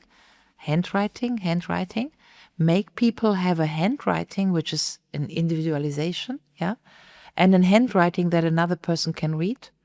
Did you read, if you go in the internet and you look, for instance, schools in the 40s, 50s, yeah, I still had a classroom with, I think we were 42 pupils. Today, more than 15 seems like not doable. We were 42, yeah. And we all had handwriting, and one could read the handwriting of another. You see my point, yeah? I don't want to sound totally nostalgic and conservative. I'm not. We will probably need the AI that could provide us with many solutions, yeah? But the disimbalance between Geisteswissenschaften and everything that is linked to spirit and love and heart, to this MINT, and the assumption that we can solve the world with algorithms, with math, with statistic, with numbers, with models. I mean, the sheer idea that the world can be modeled is absurd, yeah? But the whole modern discourses, and these are the discourses on which we fight and on which the shooting was in the US, yeah? Because we talked about the radicalized left. It's all about climate hysteria. It's about how many sexes you have, yeah? This is models. This is modeling the world, yeah? The CO2 discussion is more or less a modeled discussion about climate models. It's not about reality, yeah? And I think there is a philosophical argument to make. First, what is reality? Can you get an abstraction or a model of reality, or is reality what you can touch, yeah? And the more we can put these tables again, these questions again on the table, I think we have different discussions, yeah? Because then you don't discuss about whatever your next iPhone. Yeah. Would you say the religions are kind of a helper here, or not helping? Because to me it sounds like, okay, let's try to make the switch from the digital world really more back to the real world, and I agree, honestly. And the next extension for me, kind of the next step, would be really to also go back to the religions, because it's really, it seems, in history to, well, make people stick together, even if they have politically different ideas. It brings them together. It brings them also a bit back to themselves. And it feels like that's kind of the other extreme. On the one side, you have this hyper digitalized personality, like who just defines itself by the algorithm. On the other side, I don't know, the biblical scholar who's really fully Zen within himself. Like, do you think it would also make sense to kind of bring the religion a bit more prominently back into the world? Well, what you can say empirically, going through whatever centuries of history, there has been no society without religion, yeah? Be them that the god were the stars, or the Wasser god, the water, or, the sun. Or look to the ancient Romans or the Greeks, or look to, Buddhism philosophy, the Buddha, whatever. But you don't, there are literally no societal forms of organization without a belief, that we call religion, So be it many gods, be it one god, Christianization, Buddhism, whatever, So that we can take, and then we can say in a more anthropological formation, we can say, okay, so we realize over centuries that it seems to be a desire or a need, or at least a fact, that societies have religions, So, and then you question why. Then you ask, okay, but now we have a humanist sort of tendency that was also Enlightenment. Enlightenment, the Aufklärung, didn't like the church, So it was against the church and was against sort of religious belief systems, But still, Aufklärung had humanism, And again, Aufklärung war die Französische Revolution, was French Revolution, that was 1789, and started with all men is being born free and equal in dignity and rights, So what the humanism kept from religious systems, and that is not trivial, is a sense of equality, yeah? Because you need to I mean, remember what Christianity, yeah? Everybody's a child of God. Let's take Christianity, yeah?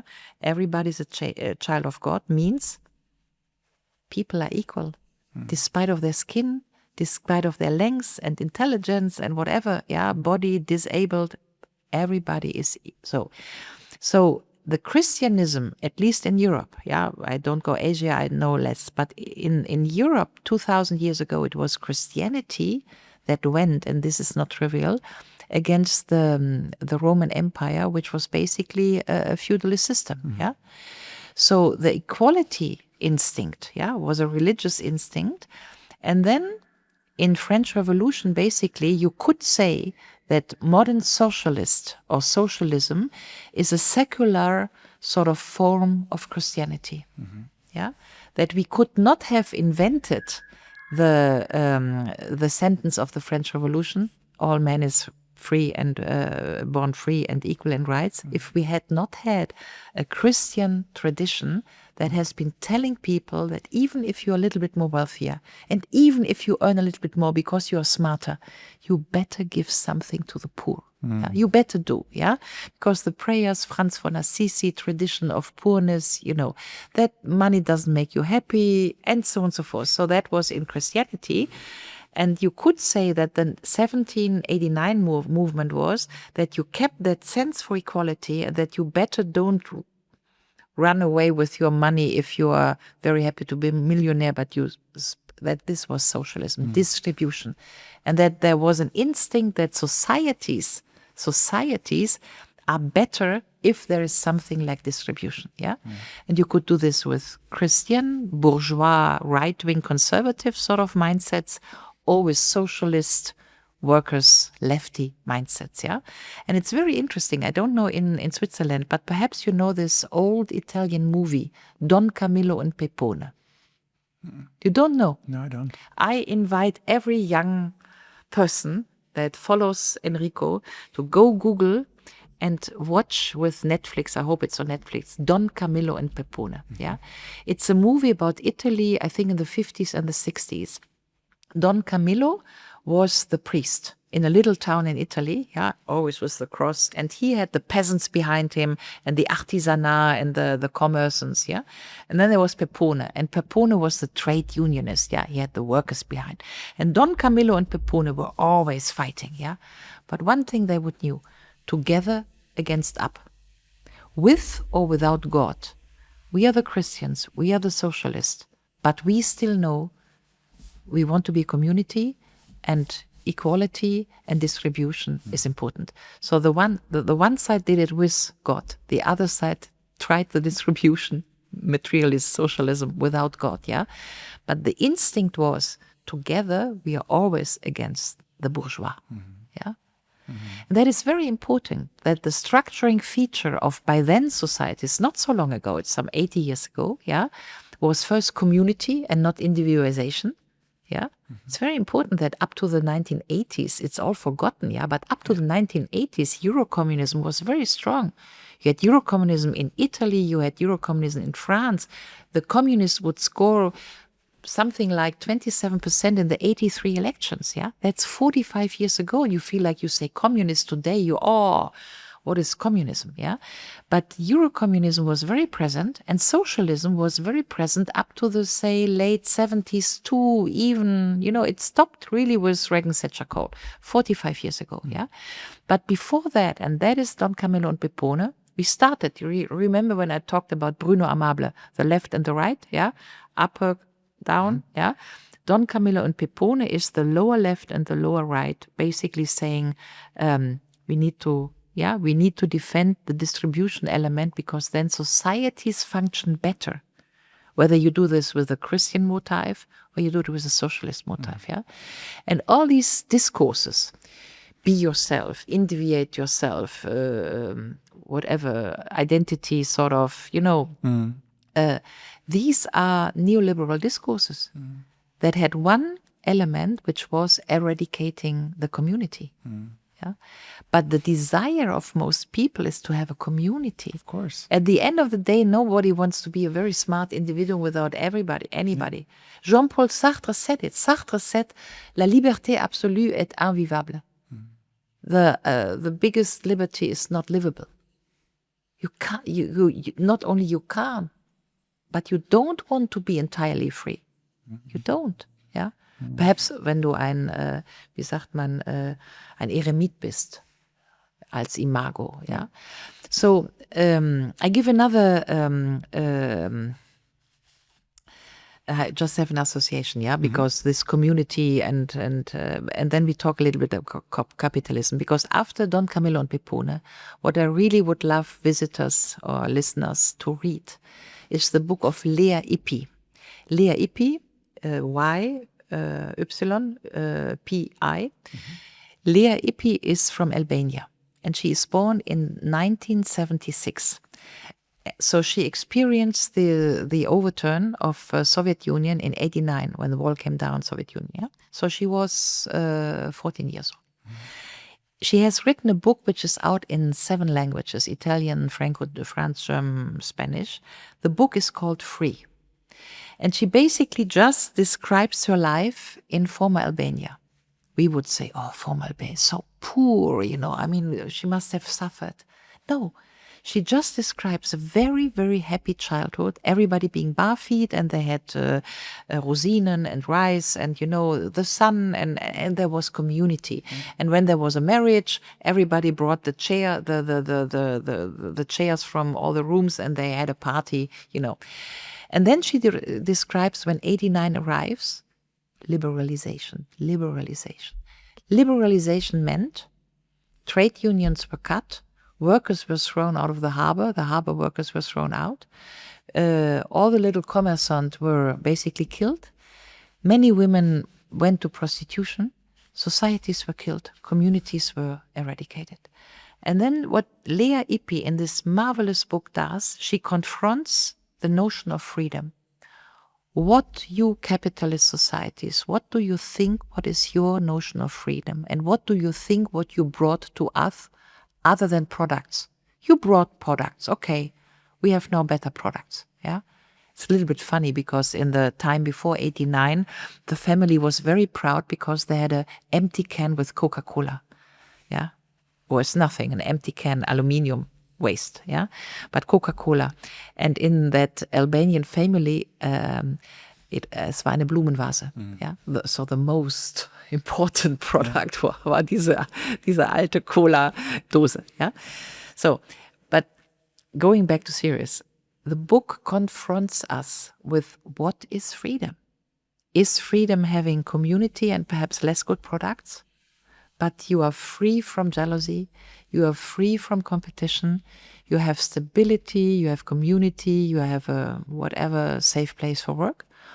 Or is it competition, benefit, profit rate, more, quicker, higher, whatever, individualization? I don't need you, but at the end of the day, I'm alone. And I'm thinking about how to buy love, and I then get sex and not love, whatever is the neo-feudalism agenda. Yeah. And I think it's very important to recall these things because if we talk humanism, we need to think about this egalitarian element in the socialist sort of tradition and in the Christian tradition. So yes, if you buy my point that socialism is a sort of secular version of Christianity, then I think without community and religion, societies cannot work. Yeah, I agree.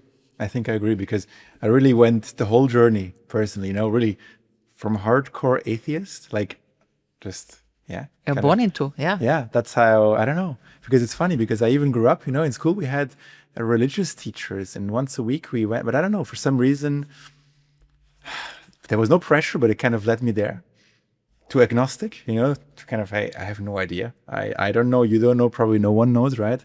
To really, back to the community, back to there should be something, you know? There really has to be something. Well, again, I mean, if we were to spend more money on philosophy and read text work from Pascal, Blaise Pascal, or from Augustinus, sort of what was the beginner of the beginning, you know, I mean, what was the first sort of, you know, is there, I mean, all these questions of theology. Yeah, I'm not ich bin keine Theologin, yeah.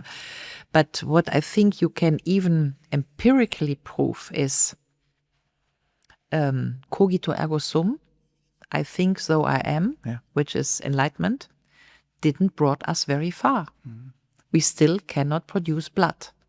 I mean, if it's all about mathematics and models and we know how it works, and then in year 2025, we can't do blood, which is the essence of mankind, blood, yeah, then cogito ergo sum is perhaps a shortfall.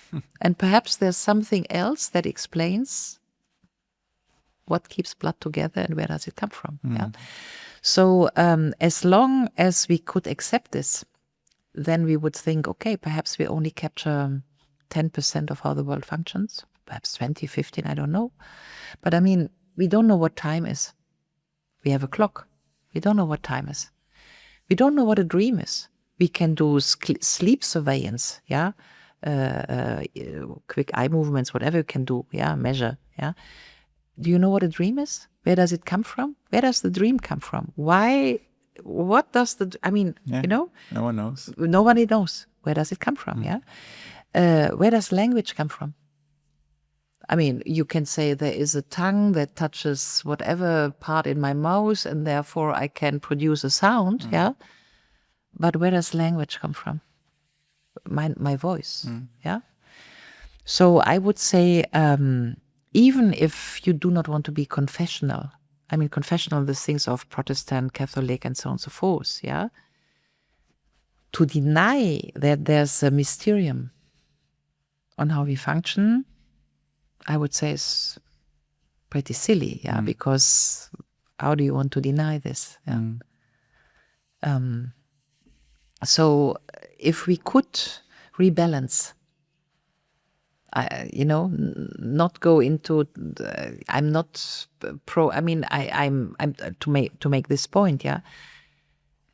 I think that the very religious politics, for instance, in the U.S. I mean, the religious underpinning of politics, evangelical politics, and so on and so forth. Yeah, is a reaction, I think, to the digitalization and all this, yeah, because people want to sense. And so the other problem is that, for instance, evangelicals is also, in my opinion, yeah, far away from, I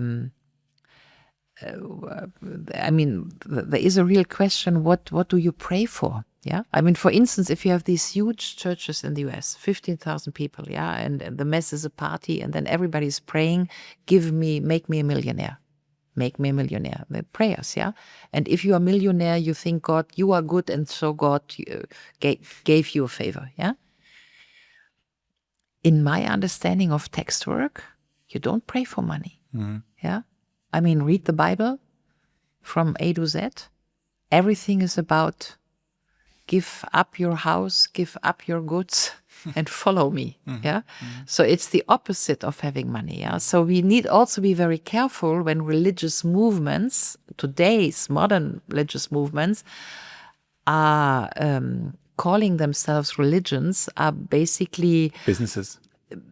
I wouldn't say business. They capture something. They capture a sense of community. They capture a belonging. They capture something, but they are more or less, say, perverting the original text work. Yeah.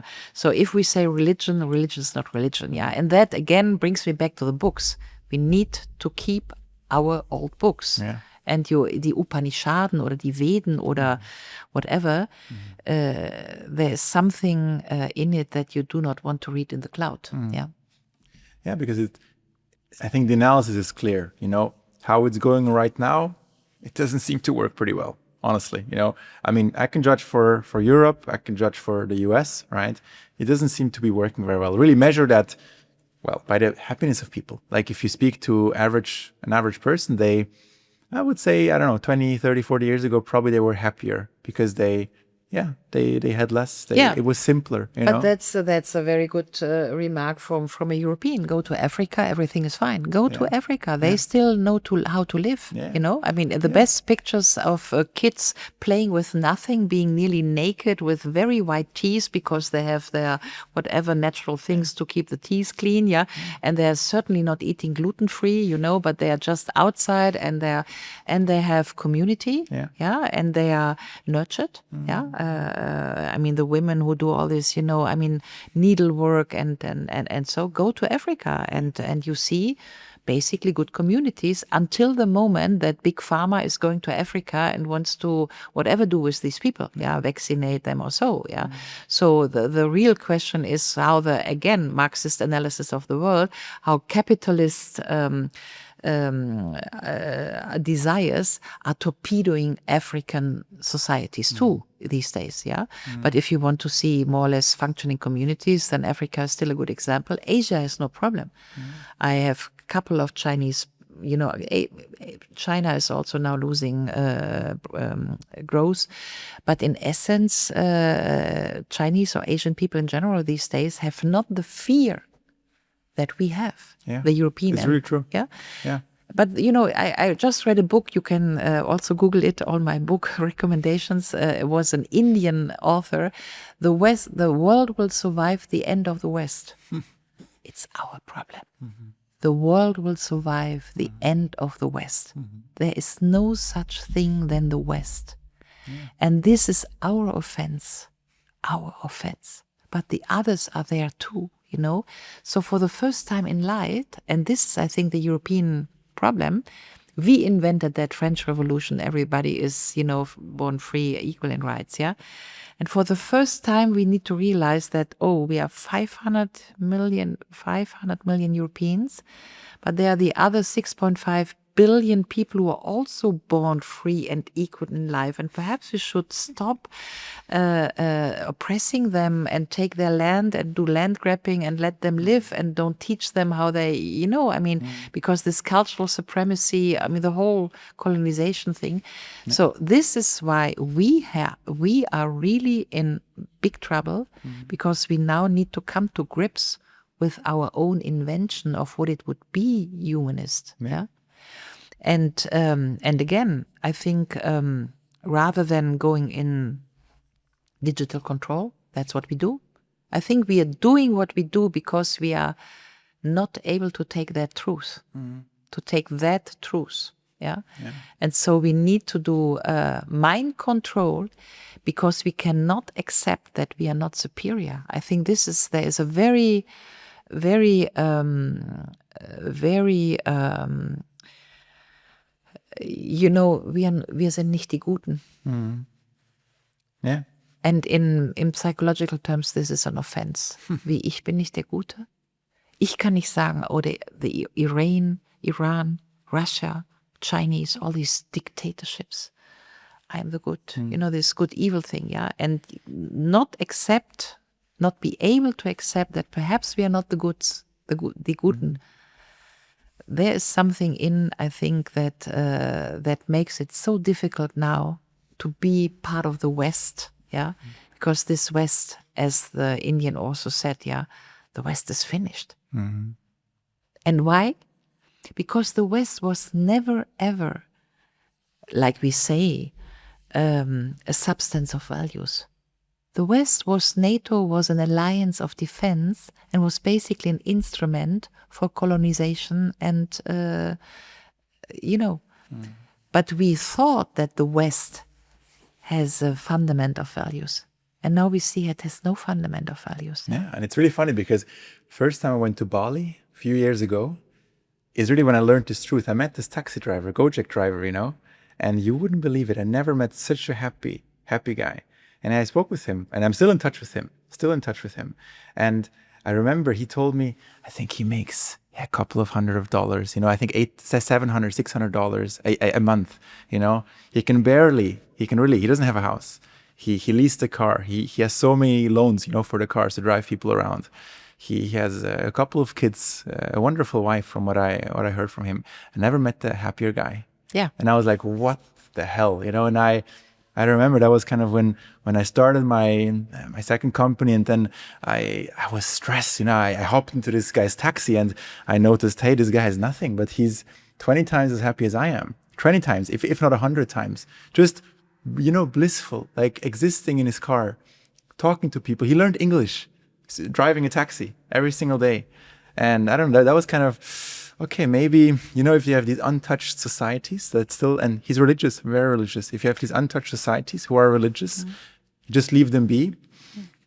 They don't seem so unhappy. Really, they don't. And they are really, really, really freaking happy. That's what all science tells us, Yeah. I mean, and that's why we should discuss. I mean, I know today it's totally awkward, to mention socialism, but that's why we should allow to have a serious, also Lea Ipi, socialism, what terms of freedom. But I know that today, I taught at university, you say to a 20-year-old socialism, they are shying away as if Stalin, Stalin, Stalin. Okay. We need to discuss these things, Obviously there was Stalin. Obviously there were 20 million killed. Obviously there were totalitarianism, not in denial, But the very fact that the Soviet Union had an experiment of socialism and it failed with Stalin does not mean that socialism is bad in itself or that the idea is bad, And I already talked about Lea Ipi and about your taxi driver in Bali, I guess has more religious underpinning. But before I tried to explain that Christianity and socialism is the secular version, But what we know is again, Diogenes, geh mir aus der Sonne, So those are happy who don't, I mean, freedom is not that I can do this and that. Freedom is essentially not to need anything. That is freedom, Free yourself from your desires. That is freedom, So the more money you earn, you want this, you want that, more smart clothes, whatever, earrings, pearls, And then you need to sustain it because, again, freedom is to free you from your needs, And then you realize how much you need to eat, some lentils, barley, Asia, what do the people eat, Basically rice and vegetables, that's it. So and they are much more healthy than us, with all our smoothies in the morning and then some whatever yogurts and whatever, all these superfood sort of things, So and to understand, I mean, again, it's about lecture and reading. People who listen this podcast could also read Hannah Arendt, De Vita Activa, who basically explains this parable of the fisher. You know this parable of the fisher? I know, because I just had Roger Berkowitz on the podcast, and he's like he's running the Hannah Arendt Center right now, and we had like 2 hours discussion about this. Very interesting.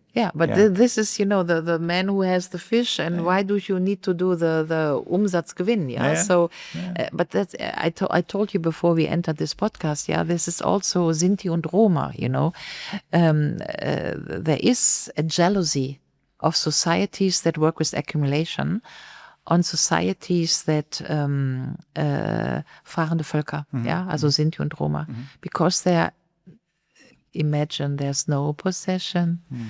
It's not so hard to do.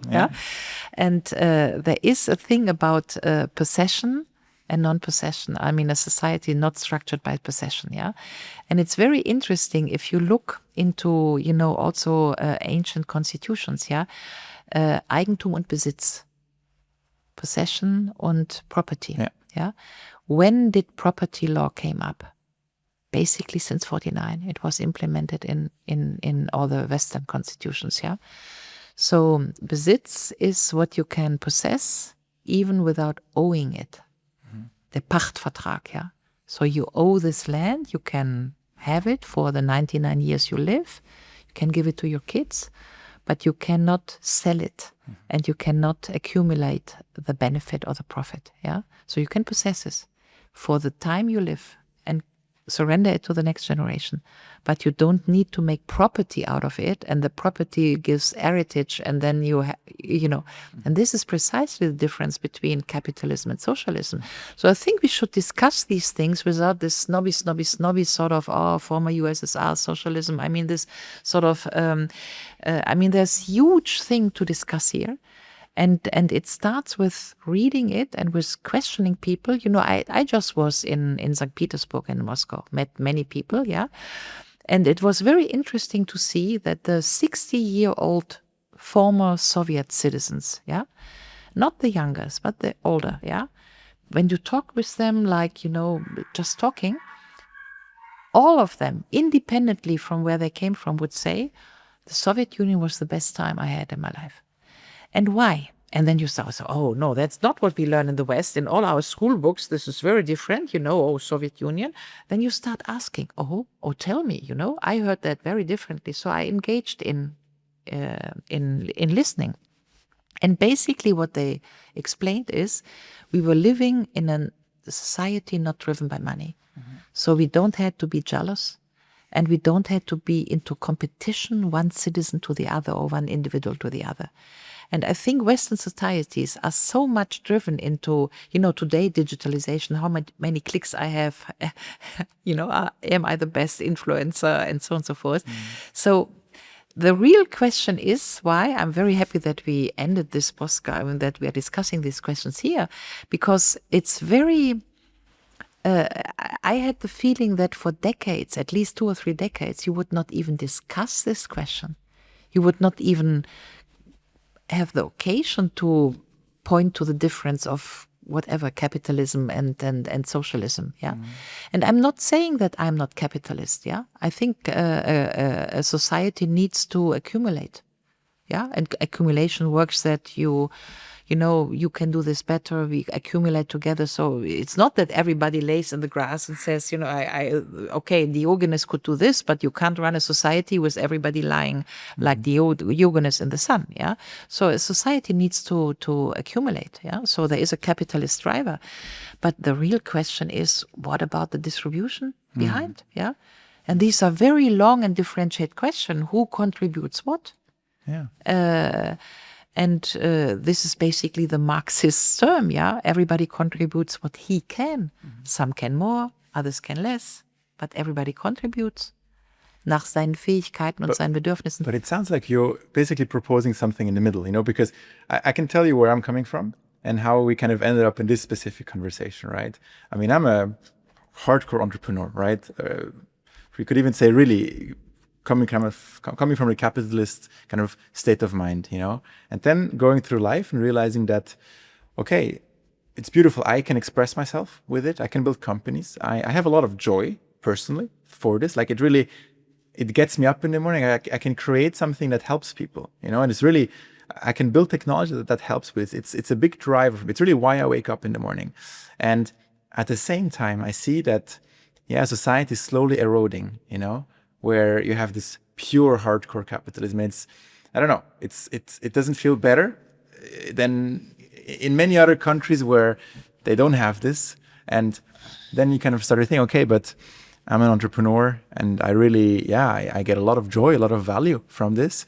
At the same time, I see the system in its current form is, in the West is obviously not working. And I think this is an analysis that you can now really say after enough years of looking at it.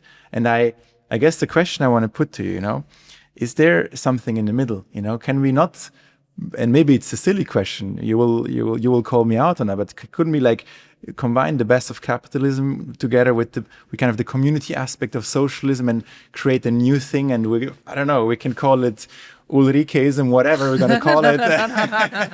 But isn't there a middle ground, as always in life? There is a middle ground, and I will come to it. But I pick you on the term, I'm an entrepreneur. Mm-hmm. Yeah? Mm-hmm.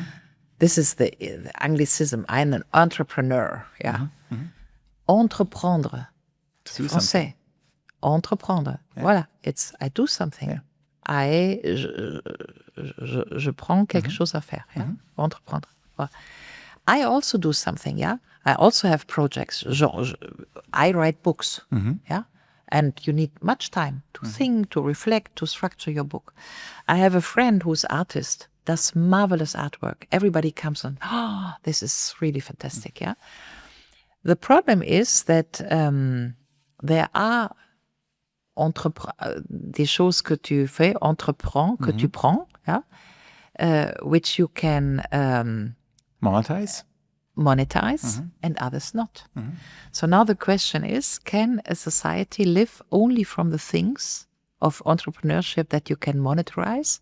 Like you have joint ventures, and then there's a startup, and you believe in the product, and after 3 years you have a financing, like you did. Or does a society perhaps need books or art? I personally hope both. Really, I do. Yeah, and then the much better question is, because obviously there's art and you can buy it, but then art is a market, but perhaps you need different art which can't be a market, critical art, critical books, because books is the same thing. You can sell books, you can become a millionaire sometimes, not very often, but sometimes, But critical books, poetry, for instance, you never sell much. But what is a society without a poem, for instance, So the real question is, qu'est-ce que tu entreprends? Et est-ce que ce que tu entreprends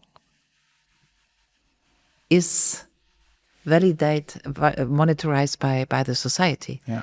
And does the society needs also the things that some entreprend without that they are monetized? And then the society would need to find forms and structures that these people could do their best, which is producing books or arts or whatever, even if it's not monetized. So where do I come when I have developed this? In the middle ground, I think, of all these, we are just surfing, we would need to dig much deeper. But capitalism, socialism, republic. The interesting thing is that we talk about capitalism, socialism, which are more or less new, Marxism or new wordings also, Because if you go Platon, Aristoteles, Cicero, Kant, Rousseau, Jean Baudin, Les 6 livres de la République, Rousseau. If you go basically 1800 years of history of thought, the terminus technicus that comes in all these books to design a political order of people that live together and want to be happy together is the republic, res publica, la république. So it's not for nothing. It's not trivial that, I live in the Bundesrepublik Deutschland, la République Française, la Repubblica d'Italiana, Rzeczpospolita Polska. I'm not living in Bundesdemocracy, Germany. The French are not living in the French democracy or in the Italian democracy. La République. So now I need to shift to German. When Republic was translated first, I think in 1647 in the Putney Papers, came into the Anglo-Saxon discourse about modern parliamentarism, John Locke, and so on and so forth. The translation of Republic in the first writing was commonwealth. Today, commonwealth, people think, oh, that's the British Empire, But commonwealth is basically the first English translation of Republik, res publica, a public order, a common good. Res, die öffentliche Sache, a public good, So now, in German, commonwealth, you retranslate, you get gemeinsames Vermögen. Commonwealth, commonwealth, gemeinsames Vermögen. Now, gemeinsames Vermögen, you can look at it in 2 ways. Was wir gemeinsam vermögen, ist unser gemeinsames Vermögen.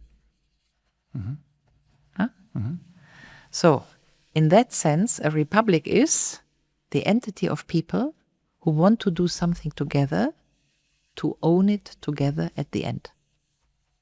That's a very different approach than to say, oh, I'm living in democracy, I'm totally free, I'm the best anyway, quicker, faster, higher. I pay some taxes, get rid of me, of all the people, I'm jealous, I want to earn more, and then I don't pay taxes. That's a very, together create wealth that you then own together. La République is a very different thing. And it's very interesting to see that nobody talks about the republic any longer. We talk about democracy, we want to save democracy. Everybody's saving democracy, Moi, je veux sauver la République. Donc, I don't think we need a new term. I think we need to reinvest in the understanding of what republic is. For me, the terminus of republic is the jewelry of European history of thought. La République. It tells us also that there is no public order, whatever system of people living together, where you can distinguish the political institutional order from the economic order. I think it's one of the most absurd thinking today that we can have a liberal democracy and that is about voting and whatever citizens' assemblies, and that this has nothing to do with the economic order. It's totally silly, yeah. I mean, back in the 60s and the 70s, when we still had some Marxists, even in Switzerland, people understood that you can never disentangle the state and the market. Yeah, you cannot have a formal voting, whatever liberal system, without connection to the market order. Yeah, so that's what the Marxists still knew. The Republic gives the answer, because it is that you create a political institutional order that creates a commonwealth so that everybody owns what everybody is creating together. And then you break this down. And what does this mean? Yeah, it means, for instance, that capital cannot buy legislation. I mean, for instance, look at Corona. Yeah, now you say, oh, you're an entrepreneur, BioNTech, super entrepreneur. Yeah, the 9 billions that the BioNTech family earned, it's not because they were super entrepreneur and they created whatever they created as product, just because they got state money for a vaccine, that they had 9 billions of fortune, and the 9 billions are now lying in UK, you know, but it's not earned money because I'm entrepreneur, yeah, and I'm super good. But and this is what today the problem is, that the state has been hijacked. It's been hijacked by capital, has been hijacked by big pharma, has been hijacked by whatever, you know, whatever companies, armament lobby has been hijacked, yeah. So the Republic is basically an order of people living together where capital doesn't rule. The Republic protects the citizens that capital takes over, yeah. Platon said, if you want to have people happy, the king should control that there's not too much money in the town. It will make people unhappy. So the Republic is a form of public order in which capital has no access directly to citizens. And that is the only way to guarantee that citizens are born free and equal in dignity and rights. Yeah? If some have more and can buy the parliament, and some have even more and can erode, or you have a melting between market and state, and, you know, I mean, and that is all the modern political science research.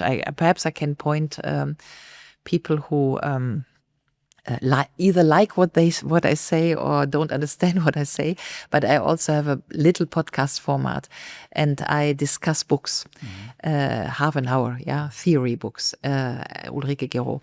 And in the past sessions, I have a couple of books of modern political science, and all these books, for instance, the neoliberalization of the French Republic, or the Code of Capital, Karin Pistor, yeah? There are a couple of books now that basically say that the erosion of the Republic, which is that capital is buying the institutions of the Republic, is what disturbs society, yeah? So if we want to have a good human order for everybody to function, I think we need to talk less about democracy, more about the Republic, which could be placed between capitalism and socialism, because again, I'm not against capitalist accumulation. Yeah, the society needs to accumulate, but then you need to have distribution, and the profit of the accumulation needs to be given back to the society. For if not, you cannot invest, you cannot do research. Yeah.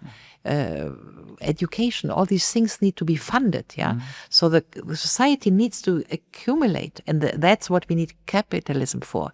But distribution must work, and the gain of the commonwealth needs to be invested for the good of society, and not that some can buy a yacht or whatever. Yeah, so that is the problem. Yeah. Here's what I would propose. I think you need to start with radical transparency. You know, because the big problem in Europe and even in Switzerland, honestly, especially in the US, is that you have these lobbyists, you know, who spend a lot of money to push their interest.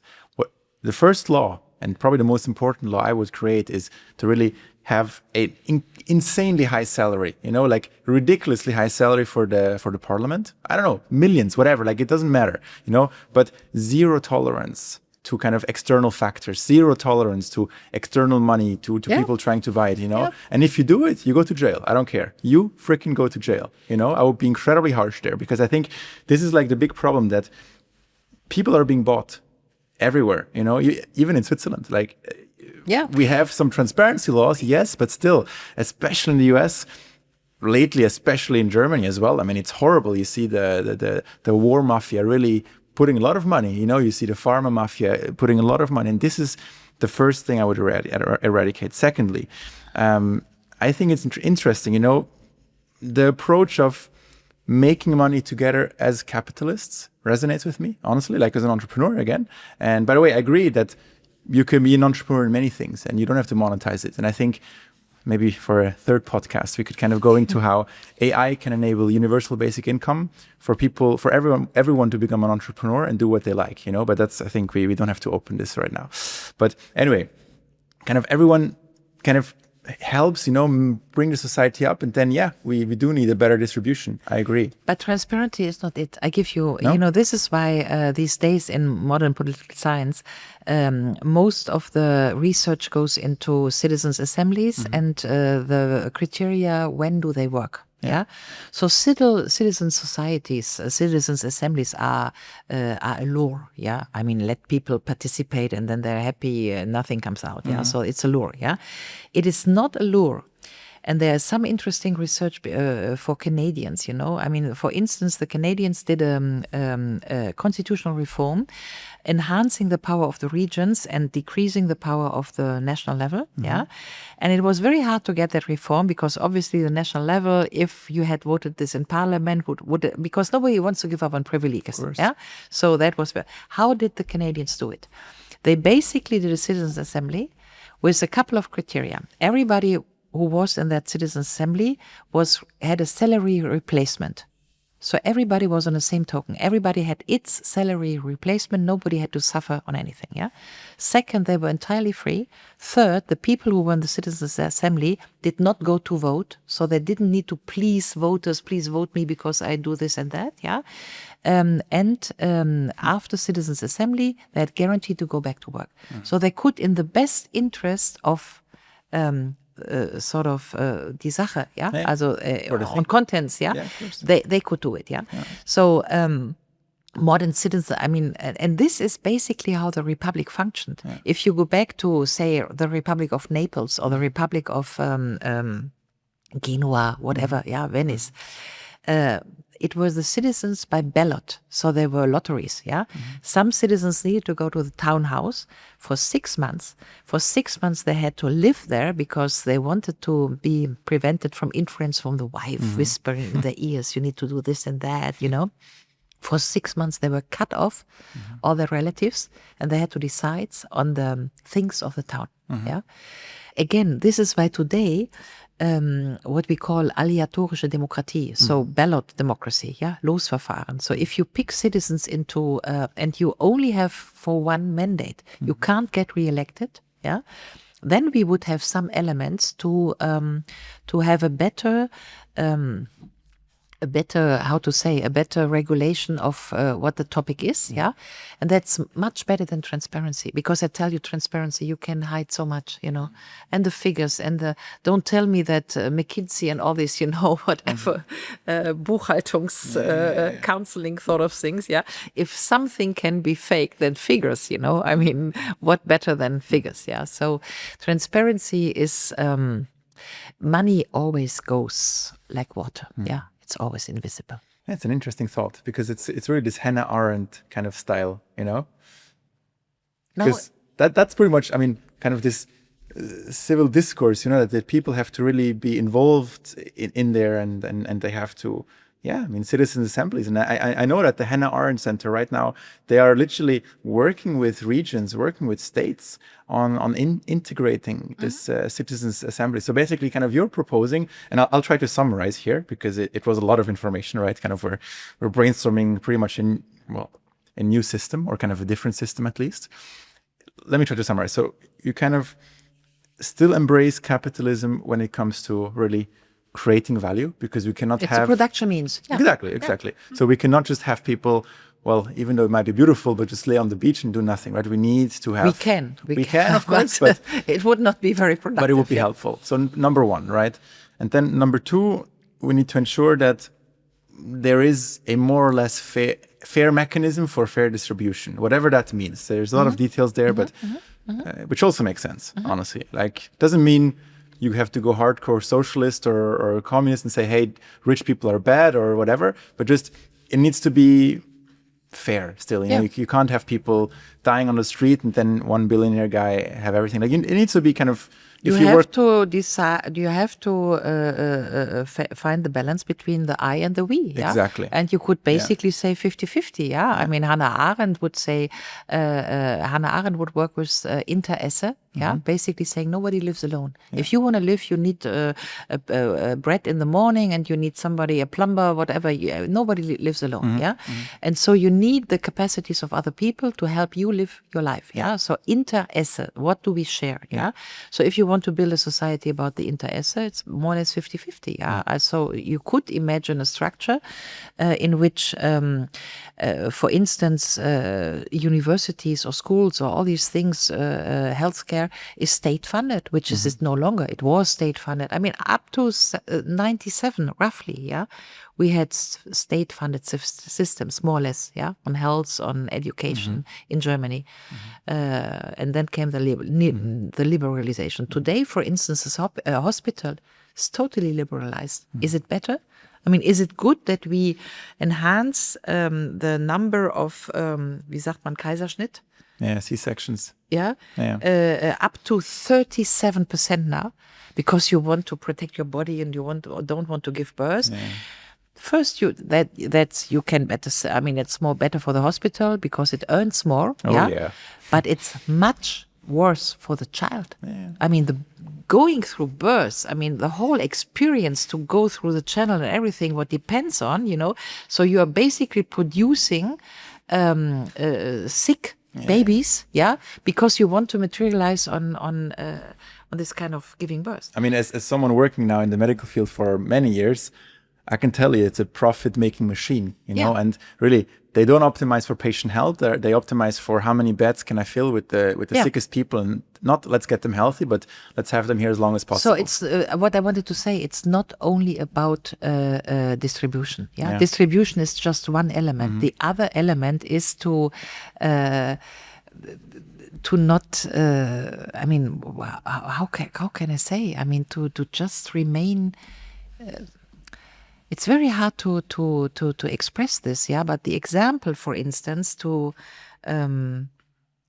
not let this, how is it called, Kaiserschnitt? C-section, Caesarean, I mean, to have a society which would not allow this just because of gesunder Menschenverstand, Because, I mean, most of the people would get for cosmetic reasons, So how can we create a society? It has much to do with moral, with ethics, with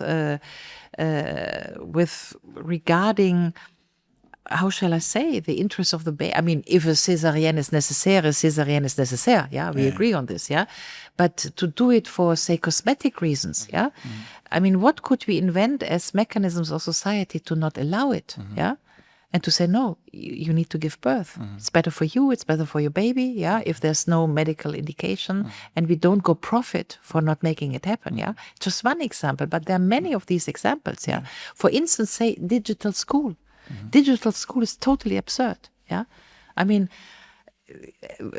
ein Schwamm und Kreide, developing something it's very cheap. I mean, we want to save the climate, so digitalization costs a lot of energy, so if you want to save the climate, go back to school and Tafel und Schwamm und Kreide, It's very cheap to have Kreide. Everybody can take a Schwamm, Wasser, so but now digitale Schule. Nobody has explained to me why digital school is better than analog school. And at the end of the day, analog school is probably better than digital school, Well, I have an idea why, because it's easier to mass program a large number of people in a digital way than to influence every single teacher to tell them what you want them to tell them. But here, with the two examples of the birth and the school, we have the definition of republic. The republic is to make sure that capital doesn't run the structures of the political belonging. Yeah, and in the birth thing and in the digital school thing, it's monetary drivers that basically produce a bad result for society. Yeah, a bad result because the Caesarean, the kids that has not have a birth experience, yeah, probably there are serious studies that this is not good for the child, and the same for the digital schooling, yeah. So capitalism produces mechanisms that are good individual because somebody cashes a lot of money, yeah, or the hospital cashes a lot of money and then the doctors earn more, but produces bad results for society. And we know by research, there's a lot of sociological research, yeah. Follow the science, yeah. If I hear follow the science, okay, let's follow sociological science. Sociological science, yeah, tells you that nivelized societies where more or less the income discrepancies are more or less sort of say Norway, yeah? Everybody has a house and a car and the houses look more or less the same. So nivelized societies, remember Norway, yeah? More or less the same houses, one car. We had it more or less in the 70s also in Australia and in Germany, yeah? Sociological studies show us that nivelized societies produce less aggression. And less aggression means less violence, means less, wie sagt man, Cambriolage? Less thieves. Thieves, yes. Yeah, less thieves, less, all these things, yeah? So, now, because we have very big discrepancies in societies, we have a huge aggression. That's why we have a lot of thieves. We need a lot of security. We have all this, drugs and everything. So we have a lot of problems. I'm now between my French and my English. Dégâts de la société. A lot of problems for society. Yeah, and we fix these problems with money because then we needed somebody who cares for the drugs and somebody for the thieves and somebody this and that. Yeah, so there is a permanent thing of the Republican thinking, how people who would accept a certain nivelization in the first place without letting this derail would have much less money to spend to live in better societies. Yeah. And this is not new. If you read Thomas More's Utopia, 1516, Thomas More wrote Utopia, people on the island, blah. Yeah. So the essential idea is, Thomas More's, let's work 6 hours. 6 hours, we have an enough accumulation. And then there's enough time for families. We can care for our babies and kids and play with them. And we can do music and have time for relaxation. Yeah. But I have a question. How do we ensure that, people who want to do more, like who are really driven and of course, it's nice to have one car, it's nice to have one house, but let's say, can a person who really wants to have more and also likes this more, And of course, you have to be careful then on a person not to be corrupted by it, but let's just assume that's kind of a given. And how does this work, is it possible to have still entrepreneurs who maybe have a little bit more? Or is this kind of completely excluded? And, basically I'm trying to understand, could I survive in such a society? Could I still do what I like? Could I still, have the finer things in life? Because I'm going to be honest with you. Of course, happiness comes from within, right? And I'm the first one to agree this. At the same time, it's beautiful to have the good things in life. You know what I mean? I don't want to be misunderstood. Yeah, what was the socialist sort of parole was Paläste und Champagner für alle. Yeah, so it's not about. It's I don't want purity. Yeah, I said I want couple. I want. It's just like reason. Reason. Yeah. In the 60s, they were discussing, Daniel Cohn-Bendit told me this, they were discussing whether income discrepancies of 1 to 8 would be fair. That is what they were discussing in the 60s, in 68. 1 to 8. And now it's 1 to whatever 100, 1 to whatever 1,000, 2,000, whatever. Yeah. True. So that we can just say, okay, why were they shocked in the 16th or discussing in the 16th that 1 to 8 may harm the society, whereas today 1 to whatever we don't even discuss and we find this normal. So if somebody wants 10 cars, he needs 10 cars. I'm not, so if he wants to work hard for this 10 cars to realize that he can't drive 10 cars at the same moment, I'm fine with these people. I'm not jealous, yeah. So these people could still exist in kind these of this people, new vision. if they want to exist, they could exist. Okay. We would need to invent a tax system, to, people that can afford 10 cars should also pay taxes, I mean, that's what we said, that, the whole talk is much more differentiated. Yeah. Because for me, if I may jump in here, for me, this is really the hard thing, because, for example, I am motivated to create new things because I know that I will also reap the benefits for it. And I'm very happy, and for example, in Switzerland, I'm incredibly happy to pay the taxes because I see what it gives me and so on. But there is a line, there is really a line for me personally where I would reconsider, hey, do I really want to do this? It's not about having it for me and taxation. But you know what I mean, right? I know what you mean, Okay. but I think it's the wrong thinking, Okay. yeah? I mean, look at Thales, everybody knows Thales. He was this mathematician, yeah? And then at some point he looked up and saw, we have a good olive harvesting, yeah? Okay. So he bought some machines, wie sagt man, olive presses, yeah, yes. olive presses, sorry, between English, French and German, yeah, olive presses, and he bought them because he said we need to have this harvest and have all the oil, yeah. And the moment there was all this oil, yeah, he sold it, and what did he do? He gave the money back to society, and then he went back to be a mathematician, yeah. I think that's what most people, that's what Carnegie did. Carnegie Endowment, yeah. This is all the people who like to invest something, who like to make money, yeah. But if they are smart, they reinvest. And they see, I think there is also a personal benefit that when you see that with your money you can give back to society and you create something, then it's much better for you and your soul, and also for your, it doesn't mean that you can't buy a champagne or even 3 cars, whatever, yeah. But what I realized, I'm 60 years old, I met many, many wealthy people, yeah.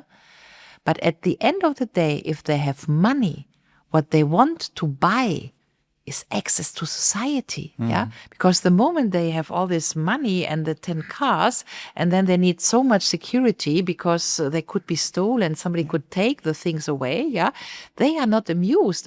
Basically, you see, what they miss is community, access to society. Most of the time, they miss fun.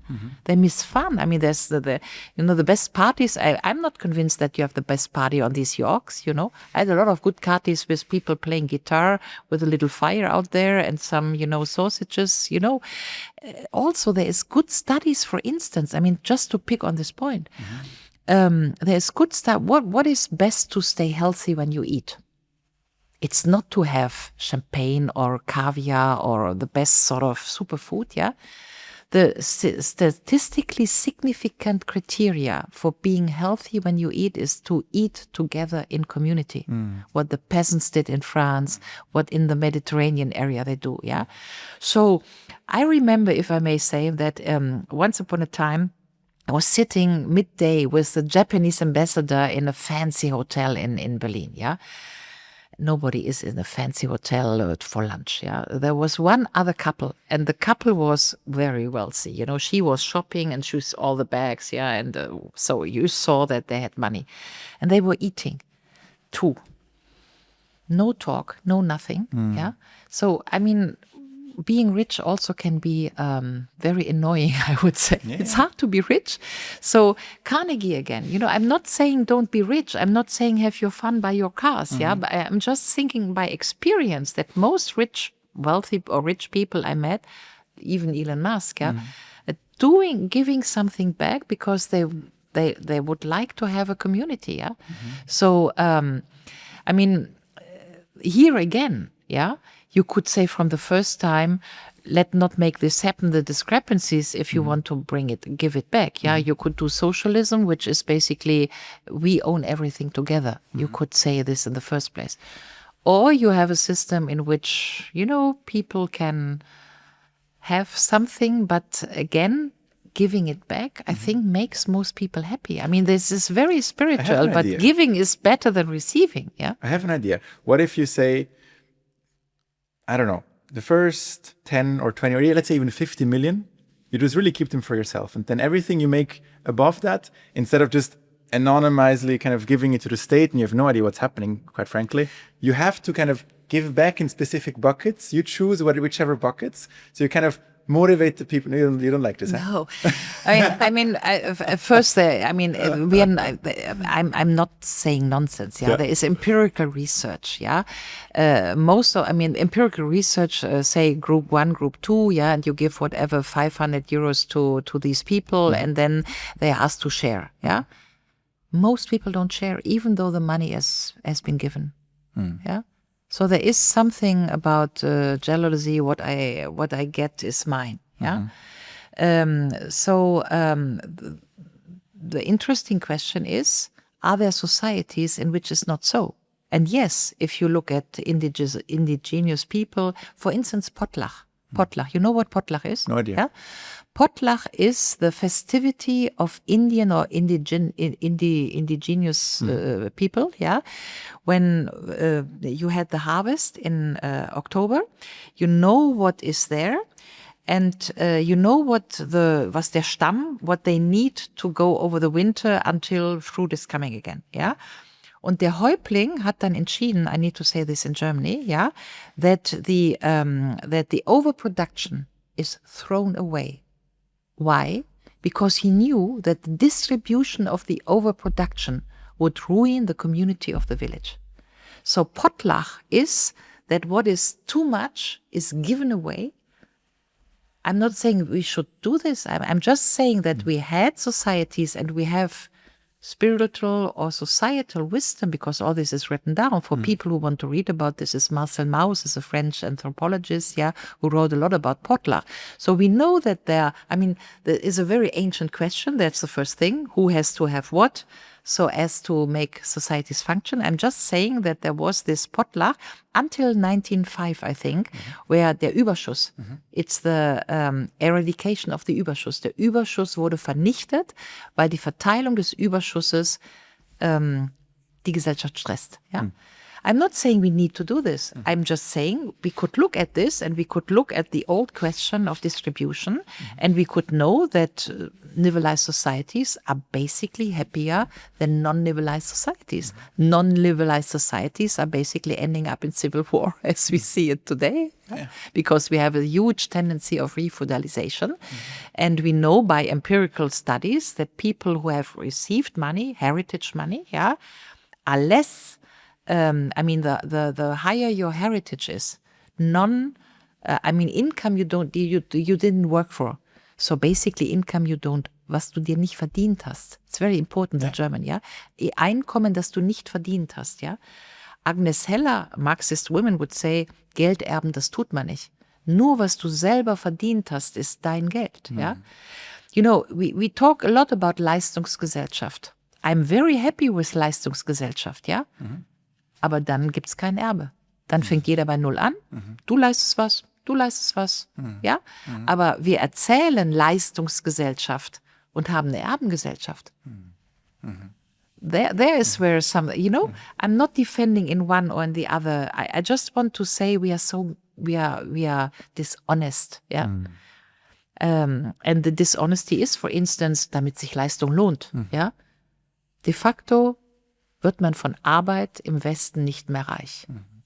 And really, there is something very, very unjust for society, wenn sich Anstand, Disziplin und Ehrlichkeit nicht mehr loben.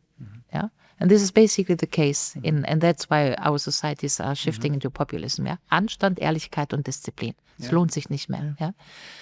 Up to the 79 or so, 1979 perhaps, And I think we need to look at these things, and education is very important, because we can say to people, look, the best is though the man has or the woman has the most money, and we can have a criteria instinct that society is judging the wealthy person like the Big Gatsby, yeah. But we know that the Big Gatsby was pretty unhappy, yeah. So but you can also look at former GDR, for instance, was a socialist society. And what you can learn from former GDRs, for instance, very important, yeah, also feminist theory. Most women of former GDR, age 60, tell me, in former GDR, we had not to make our marriage decision after money. I could really marry Christoph, Peter or Hans because I loved him or I find him more sexy, yeah? In Western societies, there is this instinct that the women, you go for the good man who gives a good salary and so on and so forth, yeah? So can we give credit to socialist societies that they try to keep out the money question of their human interactions? I'm not idealizing it, yeah? There were flip sides also. But we do as if the flip side is only there and the super duper thing is our Western liberalized capitalist society, although we see all the flaws every day.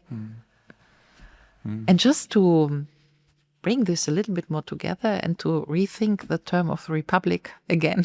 Yeah, and I think it's a good starting point, to speak about it, because again, I told you kind of where I'm coming from, right? And it's the complete opposite, right, of socialism and of this. But at the same time, I think it's important to have these discussions. I really think it's important to think, how can we make it better? How can we maybe design a system that works better? Especially, once again, thinking what will happen with AI, how will generate a lot of this kind of money. A lot. Like I don't think money or production will be the problem anymore very, very, very soon.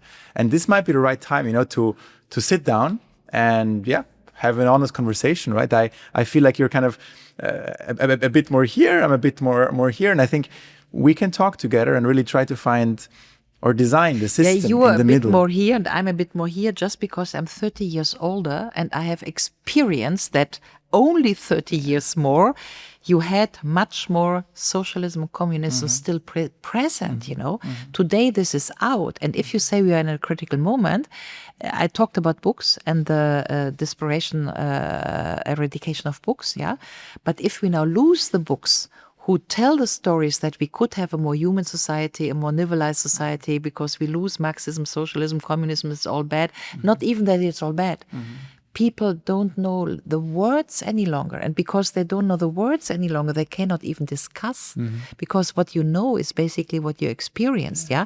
And this is why it's not such a critical moment. Again, I argued, I think we stop here. I'm wondering whether there's still a listener out there, yeah, after whatever 5 hours. But I argued 3 hours ago that digitalization and refeudalization are twins, yeah?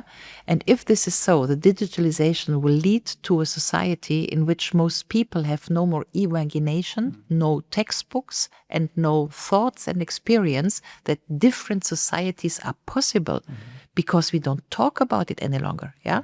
Potluck. You wouldn't know what potluck is. Yeah. No idea. So, and if so, digitalization is also a power instrument to make us forget that you could be in communities, be them Christian, be them whatever, socialist, be them Republican, different notions of freedom. Yeah. And this is why 45 years after neoliberalization, with this tendency of twins, digitalization and feudalization, I think we are in critical terms. So it's high time to talk a lot and to look into the time before 98. Yeah. 98. And to look at Sartre and to look at, yeah. Yeah, and I think this is exactly what we need to do now, left, right, top, bottom, as we learned today. Come together and really think, how can we just analyze, look at the data. Here's this, whatever it might mean. Here's this, whatever it might mean. And then just have an honest discussion, because I feel like what we did today, for example, almost never happens. Like people scream at each other, hey, you are a communist, you are a this, you are a that. No, nobody's communist. No, but you know what I mean? Like people they are screaming at each other much more than actually discussing the ideas. And I feel like right now is such a great time to sit down together and really think, how can we apply everything we've learned? And redesign a system that works even better, And perhaps we haven't learned a thing and we are still struggling with the same ever-old questions of mankind. Probably you are. Probably you are, huh? So let's be a little modest. I think there's no such thing as progress. I personally, we are doing the ever same discussions on the very essentials of human living under different technological surfaces. Yeah. And so we are doing the same, we're treating the same ever questions of humanity, distribution, whatever we discussed here, but we are doing it under different technological surfaces. There's no such thing as progress, yeah. And because we are in a regression, and that is what you sensed, you feel like, oh, I'm more capitalist, but I feel like it's not good for society. So you feel the nihilism, you feel the regression.